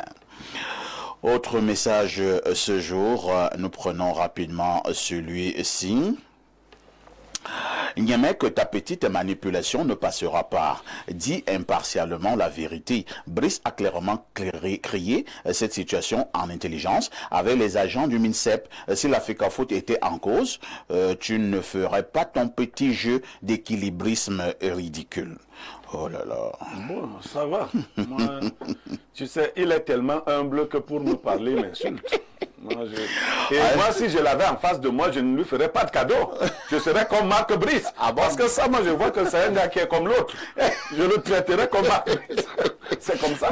Bonjour, bonjour Perfecto, très belle émission et bonne analyse des panélistes, surtout Blériot. S'il te plaît, Perfecto, l'argent que le président de la FECAFOOT voulait payer l'hôtel, pourquoi ne paye-t-il pas les arbitres avec cet argent? Autre chose, la liste consensuelle signée par les deux parties, pourquoi enlever toujours l'assistant de Marc Brice? C'est Gilbert qui envoie ce message. Autre préoccupation, très rapidement, nous prenons celle-ci. Que dit le téléspectateur? Bonjour le panel et salut à toi parfait, le king est de la modération. Cette histoire autour de cette équipe de foot nous fatigue. Je me demande pourquoi le MINSEP est tant attaché à cette équipe de foot. Par ailleurs, je rejoins aussi le digne descendant de Omyobe. Il faut qu'on essaye de laisser Marc Brice avec son totem. Sinon, on continuera à perdre à l'extérieur. Voilà. Donc, son assistant, son totem. Mais parfait. Vous ne constatez pas qu'il n'est jamais... Puisque c'est à l'extérieur qu'ils ont la possibilité d'empêcher à son assistant d'être avec lui. Et nous perdons. Pourquoi nous donnons ce coup à nous-mêmes? Pourquoi? Autre message ce matin, que dit le téléspectateur? Bonjour au Godzilla de la modération et à ton riche panel. C'est vrai que je ne sais pas ce que veut dire Godzilla.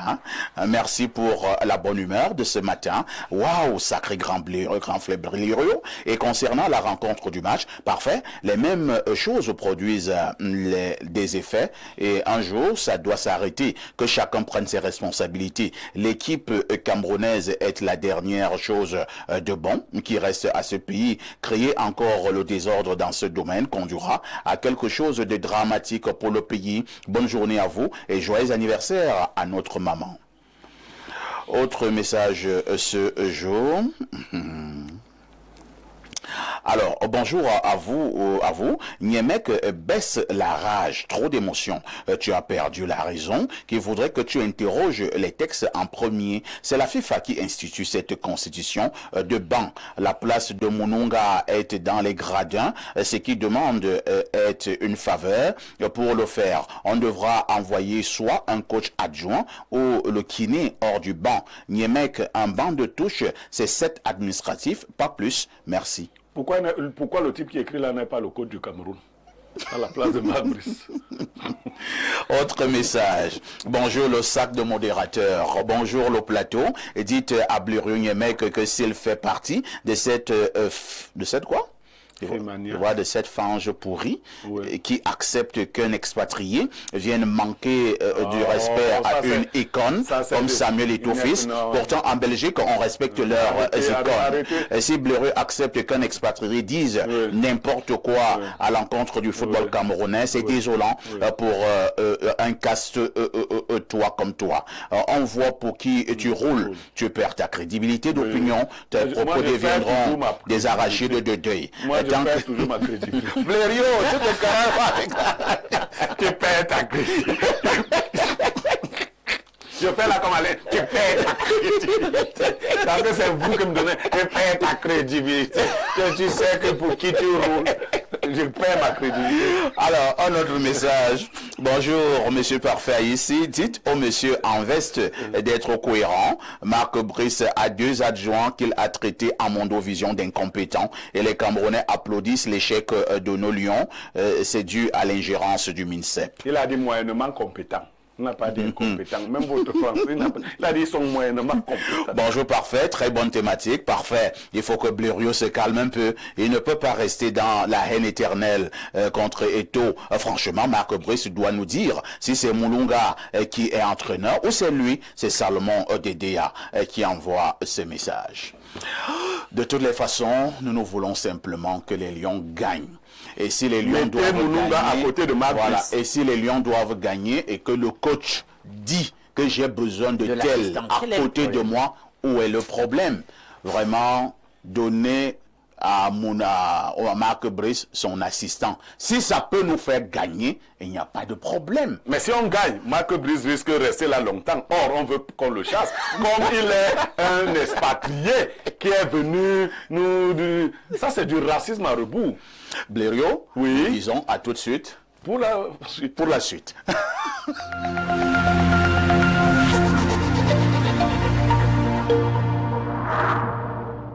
Vous aimez quand c'est chaud et généreux? Dis-moi tout. Canal+ met du piment dans votre télé. Réabonnez-vous pour profiter d'une offre brûlante avec toutes les chaînes offertes pendant 15 jours. Regardez. Goûtez aux nouvelles émissions et séries épicées comme on aime. Ouais, ça donne chaud. C'est gagné! Qui aime les akara ne doit pas avoir peur du piment. Attention, intrigue tout feu tout flamme. Je vais vous régaler ce soir. Vibrez devant les films les plus chauds du moment. Et vivez des ambiances bouillantes dans vos matchs tant attendus. J'ai senti mon corps vibrer. Alors, ça chauffe, non? Réabonnez-vous vite. Plongez dans l'excellence au cœur de Yaoundé. Imaginez un lieu où le luxe rencontre la modernité et le confort, où chaque détail a été pensé pour vous offrir une expérience unique. Bienvenue à la résidence Le Mfundi, un chef-d'œuvre signé Société Immobilière du Cameroun, situé dans le prestigieux quartier Hippodrome à Yaoundé. À la résidence Le Mfundi, l'élégance et le raffinement s'harmonisent pour créer un cadre de vie exceptionnel. Découvrez une offre inégalée. 152 appartements haut de gamme, des configurations T1 à T6 avec cuisine américaine et européenne, 954 mètres carrés d'espace de commerce en rez-de-chaussée, idéaux pour vos affaires, 4130 mètres carrés d'espace de stationnement alliant intérieur et extérieur pour un maximum de confort, 3070 mètres carrés d'espace commun aménagés pour votre détente et votre bien-être. Chaque détail de la résidence Le Mfundi a été soigneusement étudié pour répondre à vos attentes. Pourquoi attendre? Offrez-vous la résidence de vos rêves dès aujourd'hui. Rendez-vous à la division commerciale et marketing de la Société Immobilière du Cameroun sur l'avenue de l'Indépendance à Yaoundé.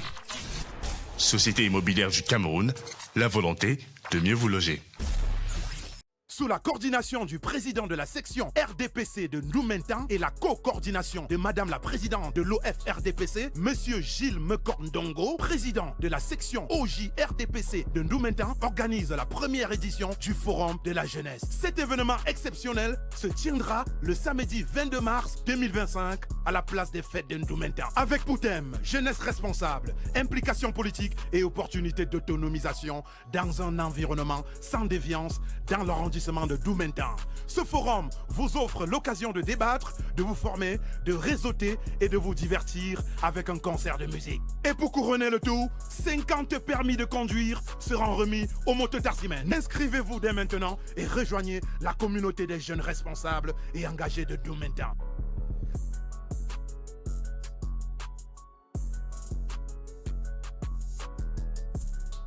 Vous rêvez d'un cadre idéal pour vos séjours à Yaoundé? Une seule adresse, Safari Hotel. Safari Hotel offre 40 chambres VIP et des suites et appartements ultra modernes. Le Safari Hotel, c'est aussi un bar-restaurant ultra chic, véritable carte postale, propice et discret pour vos moments de détente. Avec un parking avant et arrière sous vidéosurveillance et un groupe électrogène qui vous met à l'abri des coupures intempestives d'électricité. Le Safari Hotel dispose également des salles de banquet de 400-500 places, de conférences d'une capacité de 150 places, ainsi qu'un service traiteur pour vos événements. Votre hôtel 3 étoiles situé au quartier Sam dans le 3e arrondissement de la capitale, entre la SCDP et Garantie Express, est à 5 minutes du centre-ville. N'attendez plus, réservez au 694 77 74 68 677 76 29 32. Au Safari Hotel, c'est vraiment du safari. Et si ta solution venait de Masso Acte 5? J'ai eu 2 millions de francs et puis ça m'a beaucoup relancé. J'avais gagné 500 000. Cette véhicule que vous voyez, je l'ai gagné à Masso. Livrer les clients en temps réel. La Masso ne manque pas. Je suis convaincu qu'avec la Masso, on passe du rêve à la réalité. Rapproche-toi de nos différentes agences pour souscription et cotisation et saisis cette opportunité le 5 juillet 2025 dès 7h au stade Omnisport à Madouaïdjo de Yaoundé et tu seras certainement l'heureux bénéficiaire de l'une des offres. À la Masso, vivons simplement nos valeurs africaines.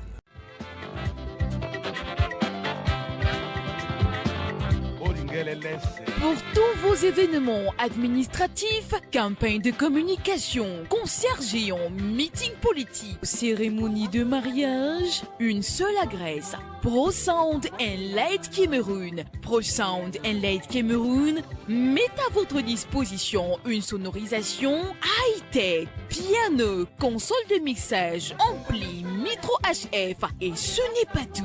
Pro Sound and Light Cameroun, c'est aussi le rendez-vous avec l'écho des haut-parleurs pouvant couvrir des lieux de 500 à 5000 personnes. Briller avec un système de lumière intelligente sur des podiums modulables. Pro Sound and Light Cameroun est situé à Olembe, Dubai City. Contact 654 85 81 03 673 58 07 62. Pro Sound and Light Cameroun, animez vos événements avec le bon matériel.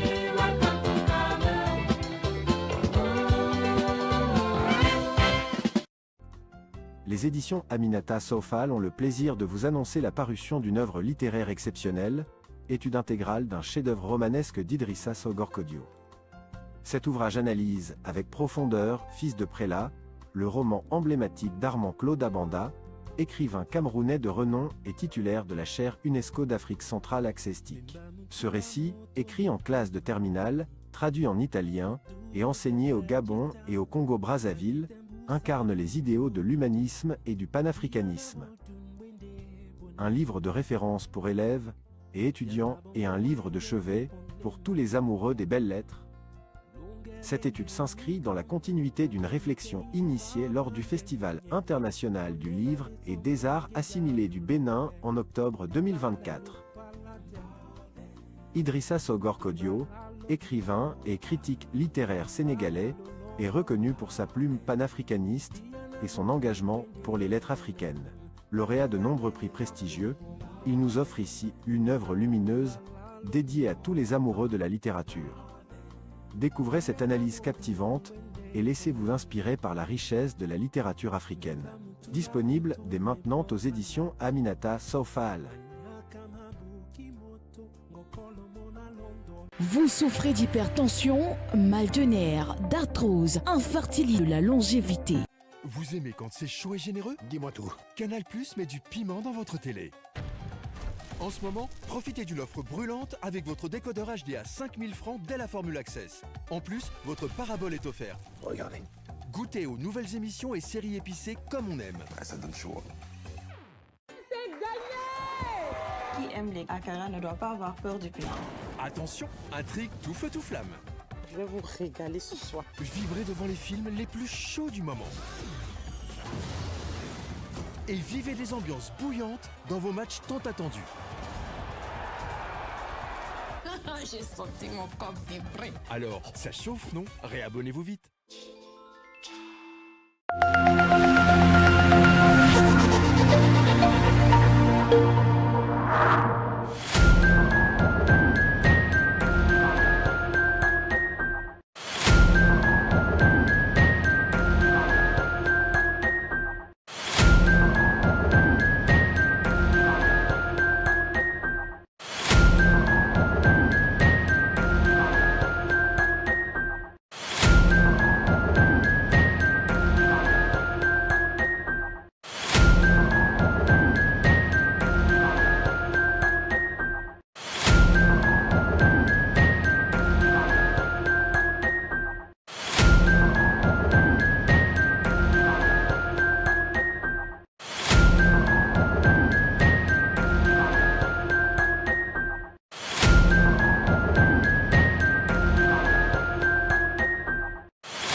10h, 11h52, votre programme Espace Miné est toujours là. Nous sommes jeudi et vous le savez très bien, il s'agit de jeudi spiritualité. Nous vous le disions en ouverture, nous marquons un arrêt ce matin pour évoquer un pan de la spiritualité. Il s'agit du karma. La question est simple, le karma existe-t-il réellement? Je vais d'abord passer la parole à Alain Douk. Alain Douk, nous allons faire comme à l'école primaire, hein, à définir en des termes simples ce qu'on entend d'abord par karma, comme nous aimons bien le dire. Si nous ne sommes pas d'abord d'accord sur les expressions, nous risquerons aller dans tous les sens. C'est quoi le karma? Voilà, il faut dire que le substantif finalement adopté dans la langue, qui est la nôtre, karma, vient d'un emprunt à la langue. Alain Douk n'est pas à l'écran, hein? Ah bon? Oh. D'accord, ça vient d'un emprunt à la langue sanskrit, la langue des hindous. Et ça veut simplement dire action, étymologiquement, action. Alors, de quelle action s'agit-il? Parce que l'action ici n'est pas simplement physique, elle peut commencer au niveau mental, au niveau spirituel, au niveau émotionnel. Alors, comment on comprend cette action? C'est une action de transfert. C'est-à-dire qu'on chez eux, dans la philosophie hindoue, ils considèrent qu'en réalité, l'homme tel que nous sommes avec un corps a une entité corporelle qui subsiste, hein, qui survit à la mort. Hein, une espèce d'âme individuelle, comme ils veulent bien appeler, et qui est donc capable d'aller réincarner par la suite d'autres corps, hein, dans une démarche qui est appelée la réincarnation. Et la vie donc se poursuit donc par ce transfert, donc cette évolution de cette âme permanente, donc de cette entité permanente de vie en vie. Donc l'action donc c'est quoi? C'est que si vous avez mené, l'action vient faire quoi ici? L'action c'est pour dire que si vous avez mené un certain type d'action avec une précédente vie, hein, une vie, je ne sais pas moi, N, les répercussions de vos actions dans la vie N, au temps N, vont se faire sentir par la suite. C'est-à-dire que de réincarnation en réincarnation à N plus 1, N plus 2, il y a donc un transfert donc, des résultats de vos actions donc, dans les autres vies. Donc c'est, on pourrait dire, comme je le disais précédemment, c'est un concept qui repose sur la logique de la cause à effet. C'est-à-dire que vous avez fait ci, c'est la cause, et puis il y aura des répercussions par la suite, c'est les effets là-bas. Donc, de vie en vie. Mais maintenant, est-ce que scientifiquement, puisque c'est lié, le concept du karma est lié à la réincarnation, est-ce que scientifiquement parlant, on a pu démontrer de la pertinence, de la véracité, de l'existence du karma? Je dis, scientifiquement, c'est pas encore le cas. Donc ça reste une théorie. Merci. Scientifiquement, cela n'est pas encore démontré. Selon Alain Douc, et selon lui naturellement, cela reste donc une théorie. Pierre Blériot, c'est la même question. Pour vous, c'est quoi le karma? Permettez d'abord que je charrie un peu Alain Douc. La science n'est pas la mesure de la vérité. Le fait qu'une chose ne soit pas démontrée scientifiquement ne veut pas dire qu'elle n'existe pas. La science prend un pan de la vérité et il y a d'autres pans qui lui échappent. Ça, il faut le dire comme ça. Sinon, lui, Alain Douc pourrait tomber dans le scientisme, une autre religion. Mais venons-en au karma. Moi, je n'aime pas les mots que je ne comprends pas. Alain Douc, de belle bonne culture, vous dit que c'est un mot d'une langue indienne. Mais il faut préciser que c'est une langue sacrée parce qu'il y a plusieurs. Le sanskrit est une langue sacrée. En général, dans les ordres, on utilise des langues sacrées. L'ordre Amorque, par exemple, de la Rose-Croix, utilise beaucoup de mots sanscrits. C'est l'une des langues dont les mots sont utilisés dans les ordres mystiques. C'est donc une langue qui est très chargée. Il l'a bien rattaché dans les croyances orientales. Le karma est rattaché à une autre croyance, la croyance en la réincarnation des âmes. C'est-à-dire que l'âme a cette vie, elle peut s'améliorer, ainsi de suite. Et si vous commencez à un point A vers un point Z, vous portez toute votre charge.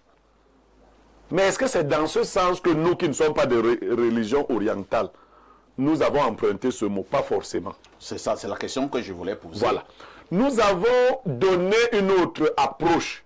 Parce que nous pensons, Alain Douc peut-être me démentira, nous pensons que vous pouvez poser vos actes pendant votre vie actuelle et vous en tirer les conséquences pendant cette vie. On voit.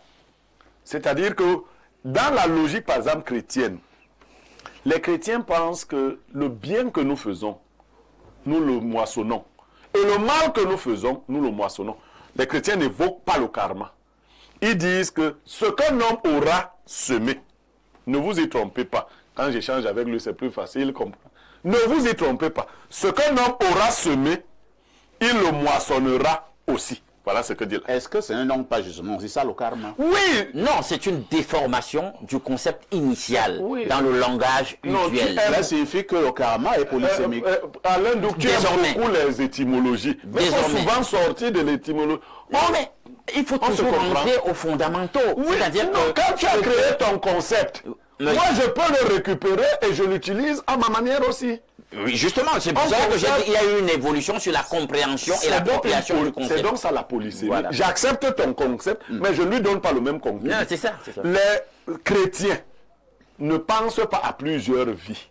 Les chrétiens disent que ce qu'un homme aura semé, il le moissonnera aussi. C'est ce qu'Alain Douc disait, la cause de la cause à effet. Voilà. Mais sauf que dès que tu vas entrer dans la sphère chrétienne, le substantif lui-même va causer problème, de par son héritage philologique. Parce que quand Jésus dit ce qu'un homme aura moissonné, il le moissonnera aussi. Il y a bien sûr cette causalité, ce lien de cause à effet qui est présenté, mais c'est dans la dynamique, n'est-ce pas, de la transgression. Et pour dire qu'il y a un juge qui regarde et scrute chacune des actions humaines et qui les rétribue. Maintenant, est-ce qu'il faut forcément faire le parallèle avec la conception qui était celle originalement? Tu permets que je voilà, vas-y. Allons-y. Effectivement, donc, qu'est-ce qui amène les chrétiens à douter du karma, ou les hommes d'obédience chrétienne à douter du karma? C'est que si Niémé est très méchant, ok, on veut le voir pauvre. On veut que ses enfants échouent à l'école. Si on voit que Niémé s'enrichit de jour en jour, ses enfants, alors qu'il est très méchant, on dit que vraiment la vie est injuste. Vous voyez? C'est-à-dire qu'on veut une causalité directe. On veut voir que ceux qui font le mal reçoivent, selon notre façon de voir, le mal tout de suite. Mais je vous assure, de par ma petite expérience, il n'y a pas une loi plus grande que la loi de l'entropie. C'est-à-dire? tout se transforme, rien ne se perd. Il y a un chimiste qui le disait déjà. Voilà. Vas-y. Donc, tout ce que nous faisons, c'est parce que nous regardons certains aspects apparents. Que nous ne regardons pas les choses dans le fond. Les actes que nous posons, la pensée qui est la nôtre. Parfait, ici, si une jeune fille désire le mariage, parce que moi j'aime être pratique, pendant qu'elle désire le mariage, elle voit une autre fille qui vient d'être fiancée. Et dans son subconscient, ou même dans sa conscience, elle développe des idées de méchanceté. Elle commence à jalouser celle qui a été fiancée.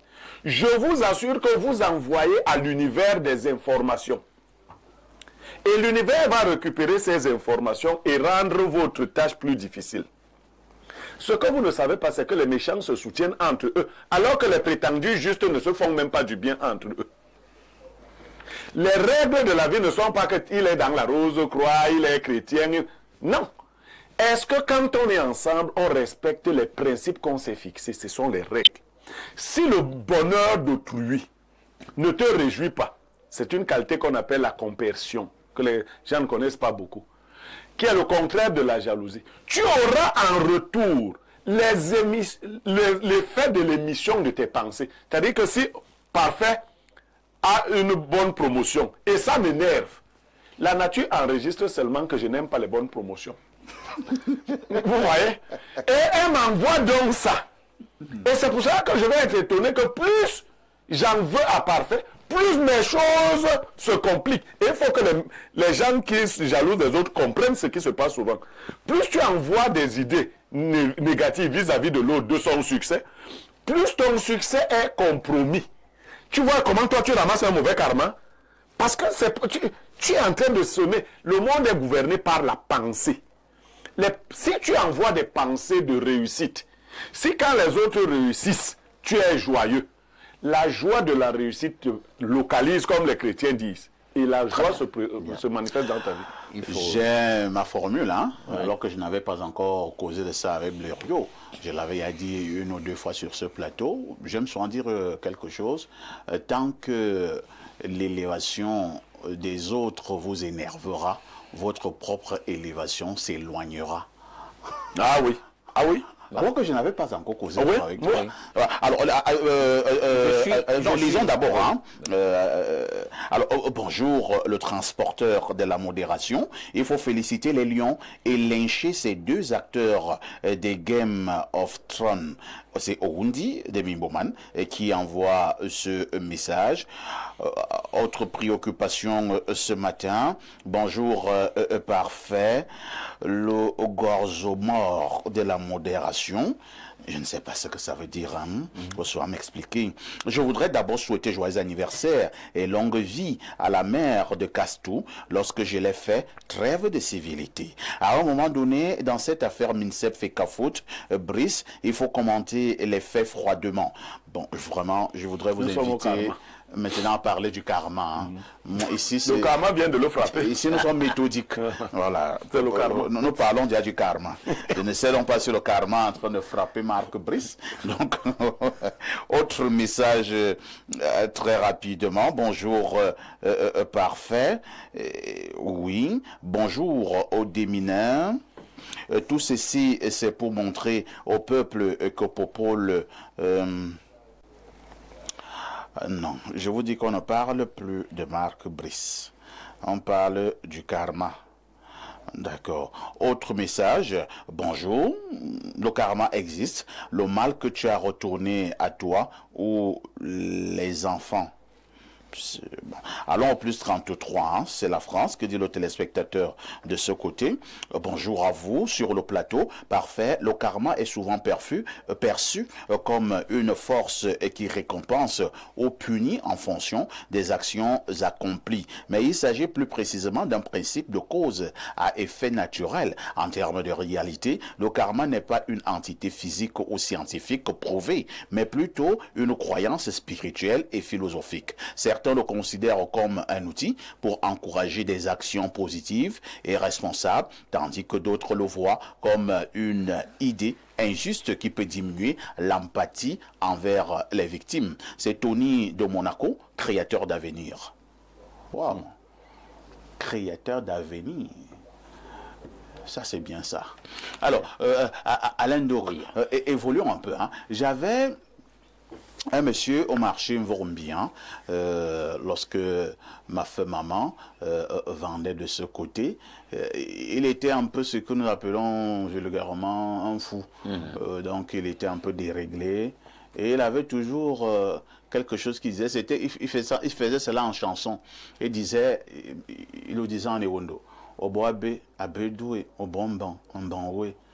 En longueur de journée, il passe dans tout le marché. Au boabe, à bedoué, au bonbon, en banoué. Tu fais du bien, tu reçois du bien. Tu fais le mal, tu reçois le mal. C'est ça le karma? On peut dire par extension. C'est-à-dire quand nous venons au Cameroun. Je ne suis pas, en tout cas dans une certaine mesure, toujours d'accord avec le recours au substantif en question, karma à chaque fois. Pourquoi? Je m'explique. Blériot a cité tout à l'heure le passage biblique qui parle de cette parole du Christ, où lui-même dit « Ce qu'un homme aura sémé, il le moissonnera aussi ». Pourquoi il utilise un langage bucolique, très imagé? Justement, dans des activités bucoliques, agraires, là, dans la ruralité, vous semez, et lorsque vous semez du grand air, vous attendez qu'il se passe quelque chose. Il y aura la germination, la croissance de la plante, et puis la maturation, et puis vous aurez les fruits.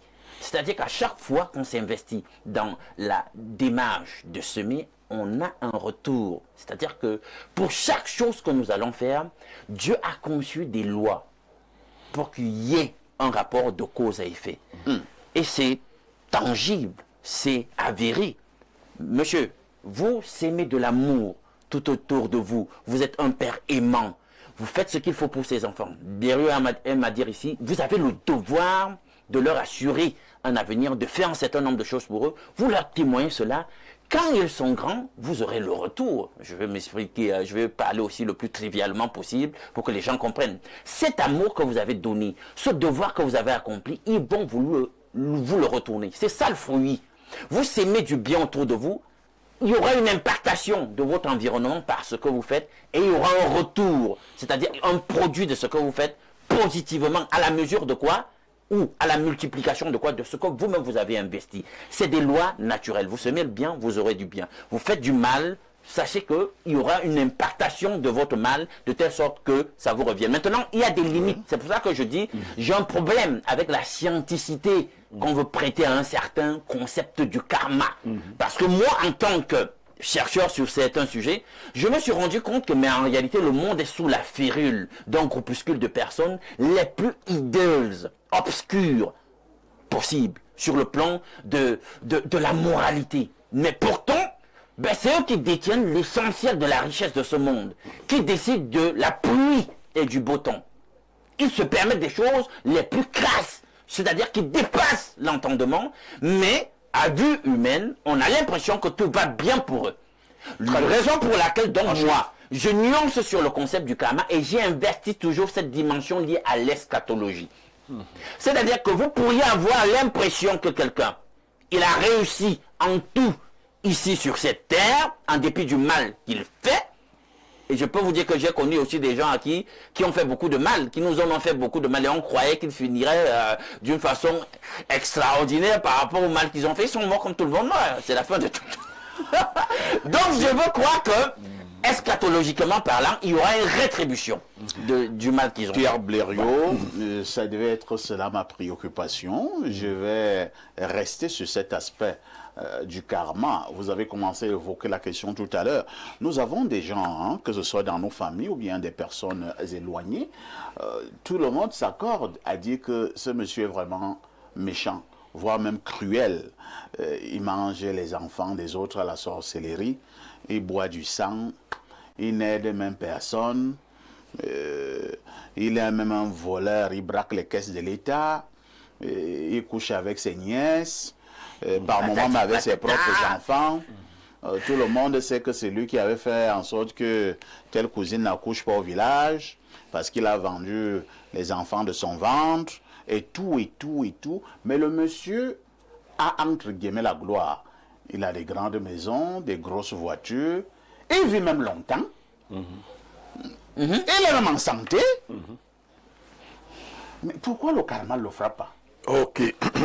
Alain Douk. Et c'est là qu'on commence à se poser la question, cette affaire de karma-là, est-ce que ça existe réellement? Voilà. Alain Douk commence à parler avec des images, mais il faut faire attention aux images. Vous dites, si vous donnez l'amour à vos enfants, vous faites ceci, vous faites, ils vont vous le rendre. Et quand tu vois que les enfants ne te le rendent pas, parce qu'il y a plein de cas.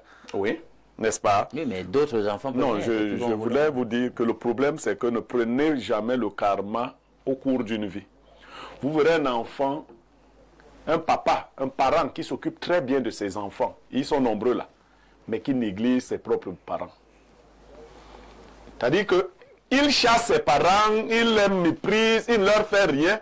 Et lui, comme il a beaucoup d'amour, selon lui, à donner, il donne de l'amour à ses enfants. Il n'a pas d'amour à donner. Si quelqu'un a de l'amour, il est amour, il donne de l'amour à tout le monde. C'est clair, c'est clair. Si vous avez votre papa qui n'aime pas son papa, qui maltraite sa maman, et qui vous dit qu'il vous aime, il ne vous aime pas, il investit sur vous parce qu'il croit que vous allez l'aider. Mais le karma va venir le trouver donc parce que ça va travailler vos cœurs. Pour que vous lui rendiez ce qu'il a fait à ses parents. C'est ce qui arrive. Maintenant, le cas que vous prenez, parfois ici, les règles peuvent être violées au niveau des élémentaux. Pour une vie. Si moi, mec, je veux vivre longtemps et riche, je prends l'énergie sur mes enfants, je vivrai longtemps et riche. Simple. Ah bon? Oui. Je prends la vie des gens. Je me dis, peut-être que je suis fait pour vivre longtemps. Peut-être que non. Mais si je veux m'assurer, je réduis. Les élémentaux permettent de le faire. C'est-à-dire que même la science permet de le faire. C'est-à-dire, vous voyez des gens qui disent souvent, quand vous voyez l'émotion de soutien là, l'émotion de soutien c'est quoi? Certaines personnalités au Cameroun disent qu'elles sont prêtes à donner 0,01% de leur énergie vitale à quelqu'un pour qu'il demeure chef. Donc on peut capitaliser l'énergie pour vivre pour soi. Mais comme l'être humain n'est pas unique, c'est là où il parlait de l'eschatologie. Niémé qui est né là, qui aura vécu même 100 ans dans la richesse et autres, il a produit donc des biens. Il a sucé l'énergie des autres. Il a empêché aux filles de tomber enceintes. Il a gâché, il a gâché. Comme Niémé a vécu et qu'il est parti, vous pensez que c'est fini? Le karma va donc venir habiter la production de Niémé. Et le karma va se servir. Entre-temps, est-ce que ce n'est donc pas injuste? Pourquoi le karma va peut-être frapper la progéniture de ces méchants qui lui est parti sans souffrir? Est-ce que la progéniture du méchant avait eu à commettre les actes de leur papa méchant? Est-ce que ce n'est pas injuste? La réponse se trouve dans 2 versets de la Bible. Le premier verset dit « Je punis l'iniquité des pères sur les fils jusqu'à la 3e et la 4e génération de ceux qui me haïssent. » C'est injuste? Non. C'est mon père qui mangeait les gens. Parfois on arrive. C'est mon père qui gâtait les ventres des filles. Oui, on arrive. Maintenant, moi, je paye son karma. Maintenant, on arrive parfois ici. Oui. Tu es en partie ton père. Tu n'es pas que parfois ici. Ton père est ton Je veux le deuxième verset. Oui. Maintenant, le deuxième verset dit ceci, c'est le plus intéressant. Pourquoi dites-vous ce vieux proverbe en Israël? Les pères ont mangé les raisins verts et les dents des enfants ont été agacées. Voilà. Le karma meurt. Non, le verset est très long. Calme-toi, Lundo. Les autres ne l'ont peut-être pas lu. Parce que le verset qui est très long explique clairement, le chapitre explique que l'enfant qui va suivre les voies de son père subira la malédiction. L'enfant qui va s'en détacher. Or, qu'est-ce qui arrive très souvent parfois ici? En général, les enfants du méchant sont méchants. En général, tu vois comment Dieu va se sauver. Je ne veux pas me sauver. En général, les enfants du méchant, je ne dis pas tous, remarque bien, il peut y avoir quelques-uns, parce que la vie leur a enseigné, qui commencent à se dire que non, ce que j'ai vu mon père faire là, puisque la Bible dit encore, instruis l'enfant selon la voie qu'il doit suivre. Et quand il sera grand, il ne s'en détournera pas. Vous trouvez un papa qui arrachait les terres des gens. Son fils vient avec pour mission de continuer la besogne de son père. Mais ce qu'il ne sait pas, c'est que le karma s'est suffisamment préparé à lui donner donc le salaire. Non, l'enfant qui ne veut pas payer le karma de ses parents aura un travail spirituel grave pour se détacher du lien. Parce que c'est un lien spirituel. Dès que quelqu'un t'a accouché, tu portes une partie de sa semence. Très bien. Voilà. Oui. Alain Doc. Oui, je dis, c'est donc ça les limites du karma. Parce que même dans la lignée du méchant, parfois on a toujours cette espèce d'exception qui surgit. Ouais. Prenons un exemple biblique. Tu sais bien que dans la Bible, par exemple, Abraham vient de Terah, qui était un sacrificateur pour des dieux païens. Ouais. Hein, et qui a même voulu, jusqu'à un certain point, influencer sur l'appel d'Abraham. Il y a ça. Et tu vois donc, quand il faut réfléchir sur le karma, à un niveau, quand ce genre d'occurrence arrive, le karma connaît sa mort. Non, malheureusement, non, c'est pas la conclusion qu'il fallait prendre. J'ai une autre. Non, le reste d'enfants de Thérèse. Oui, mais c'est une occurrence qui vient à annihiler tout. Non, du tout. C'est une mauvaise conclusion. Maintenant, Blériot, j'ai un autre problème sur le plan philologique. S'il faut rentrer dans la philologie avec le karma, c'est intrinsèquement lié à la réincarnation, qui bibliquement n'est pas possible. Parce que c'est lié directement à l'enseignement biblique sur l'état des morts. Bibliquement, il n'y a pas une entité corporelle, immortelle qui subsiste à la mort et qui est capable de faire ce transfert-là d'une vie à une autre, etc. Parce que quand vous êtes dans la Genèse, quand Dieu a dit à Adam et à Ève, le jour où vous mangerez de l'arbre de la connaissance du bien et du mal, vous mourrez. Quand vous rentrez dans l'expression araméenne, c'est une expression carrément idiomatique. On pourrait traduire ça en français. Le jour où vous en mangerez, de mort, vous mourrez. Pour traduire le fait que la mort est certaine. Alors, qu'est-ce que la mort? C'est finalement, on dit que quelqu'un est mort et puis on se rend compte par la suite qu'il y a une entité corporelle qui lui subsiste et qui peut être appelée à voyager, aller habiter tel corps, patati patata, de génération en génération.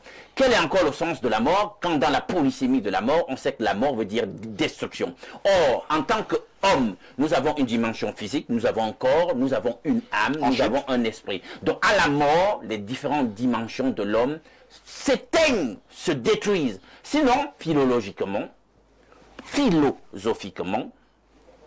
logiquement, pertinemment, la mort n'a plus de sens. On ne meurt donc pas. Mais si on ne meurt pas, quel est donc le sens du substantif dans la langue que nous utilisons? Et puis on passe finalement le Christ sur le plan de la logique pour un menteur. Pourquoi je t'explique cela? Parfait, je suis et je sors par là. De temps, hein? Là, le seul moyen, bibliquement parlant, de passer de la mort à la vie, c'est au travers d'une opération surnaturelle et divine qui s'appelle la résurrection. Nous sommes toujours là dans le karma? C'est le cas. Je parle des implications connexes qui sous-tendent le karma. On reviendra. Je parle de la philologie du karma. Lisons quelques messages, une fois de plus. Hein. Le grand frère Blériot a parlé du scientisme comme étant une religion. Pour ma part, j'en ai entendu parler comme étant une secte. Du coup, je me dis qu'il serait intéressant, si vous le voulez bien, qu'il y ait un jour un thème sur la nature de la religion. La question étant de savoir si les religions sont des sectes. Non, il n'a pas compris Blériot. Blériot a parlé du scientisme et non de la scientologie. Non, il a confondu. Il y a une secte qu'on appelle la scientologie. Autre message ce matin, bonjour à tout le panel, pardon. Blériot, Marc Brice, non, vraiment, je vous ai dit que moi je parle plus de Marc Brice. C'est le karma qui est touché. Pardon. Mais... bonjour le panel, parfait ici, le contraire de la télévision, de l'église. Blériot, voilà vraiment ton domaine, la spiritualité. Laisse-la faire qu'à faute. Mais le karma qui frappe jusqu'à la 4e génération est-il toujours lié aux actes que nous posons ou alors de ceux de nos dévanciers familiaux? Blériot, tu peux répondre? Oui, mais je dis que le karma de la 4e génération, c'est lorsque vous perpétuez, hein, la Bible, c'est amélioré. Lorsque vous continuez dans la voie de vos dévanciers, il se suit comme ça. Autre message, bonjour à vous sur le plateau, bonjour à vous Monsieur Perfecto, l'homme de la perfection. Vraiment désolé du long message, il est vraiment long, hein? J'espère qu'on pourra le lire. Le concept de karma est issu des philosophies et religions orientales, notamment du bouddhisme et de l'hindouisme. Selon ces traditions, le karma désigne la loi de cause et effet qui gouverne l'univers, selon laquelle les actions d'un individu ont des conséquences sur son son destin présent et futur. Le karma est souvent compris comme une forme de justice cosmique où les actions bonnes ou mauvaises d'un individu sont récompensées ou punies en conséquence. Cependant, le concept de karma est plus complexe et nuancé que cela. Il existe différentes interprétations du karma, mais voici quelques principes clés. 1. La loi de cause et effet. 2. La réincarnation. 3. La libération. Maintenant, la question est, le karma existe-t-il réellement? Et il n'y a pas de réponse définitive, car le concept de karma est basé sur des croyances et des interprétations spirituelles et philosophiques. Cependant, voici quelques arguments pour et contre l'existence du karma. Arguments pour l'existence du karma. 1. L'expérience personnelle. 2. La loi de cause et effet. 3. Les enseignements spirituels. Argument contre l'existence du karma. 1. L'absence de preuves scientifiques. 2. La complexité des événements. 3. La notion de libre arbitre. En conclusion, l'existence du karma est une question complexe et débattue qui dépend de la perspective philosophique et spirituelle de chacun. Même s'il n'y a pas de preuves scientifiques pour étayer l'existence du karma, de nombreuses personnes trouvent valeur et sens dans ce concept. C'est Rodrigue Ngaonana qui envoie ces messages. Rodrigue, c'est sûr que toi, tu es en train de te poser des questions. Hein? Comment Parfait a fait pour synthétiser ce long message? Ouais. Mais j'ai dit l'essentiel. Ouais. Je suis sûr que Rodrigue se pose des questions. Oui. Parce que je pouvais le lire pendant 10 minutes, mais je l'ai lu environ 3 minutes. Mais j'ai dit exactement ce que vous voulez dire. Excellent message, hein, Rodrigue Ngaonana. Rodrigue, essaie de me contacter en off pour une discussion plus approfondie. Merci hein, à Alain Douk qui était là ce matin. Pas si vite. Merci à Pierre Blériot. Vous voyez qu'il n'y avait que Alain Douk et Pierre Blériot. Et mon grand frère. Ce jour pour parler de jeudi spiritualité. Est-ce que vous avez été déçus? Je n'en sais rien. Non, mais les autres vont toujours nous accompagner. Je m'arrête là. La rediffusion de ce programme, c'est tous les soirs à partir de 22h30. Avec tout ceci, que faites-vous?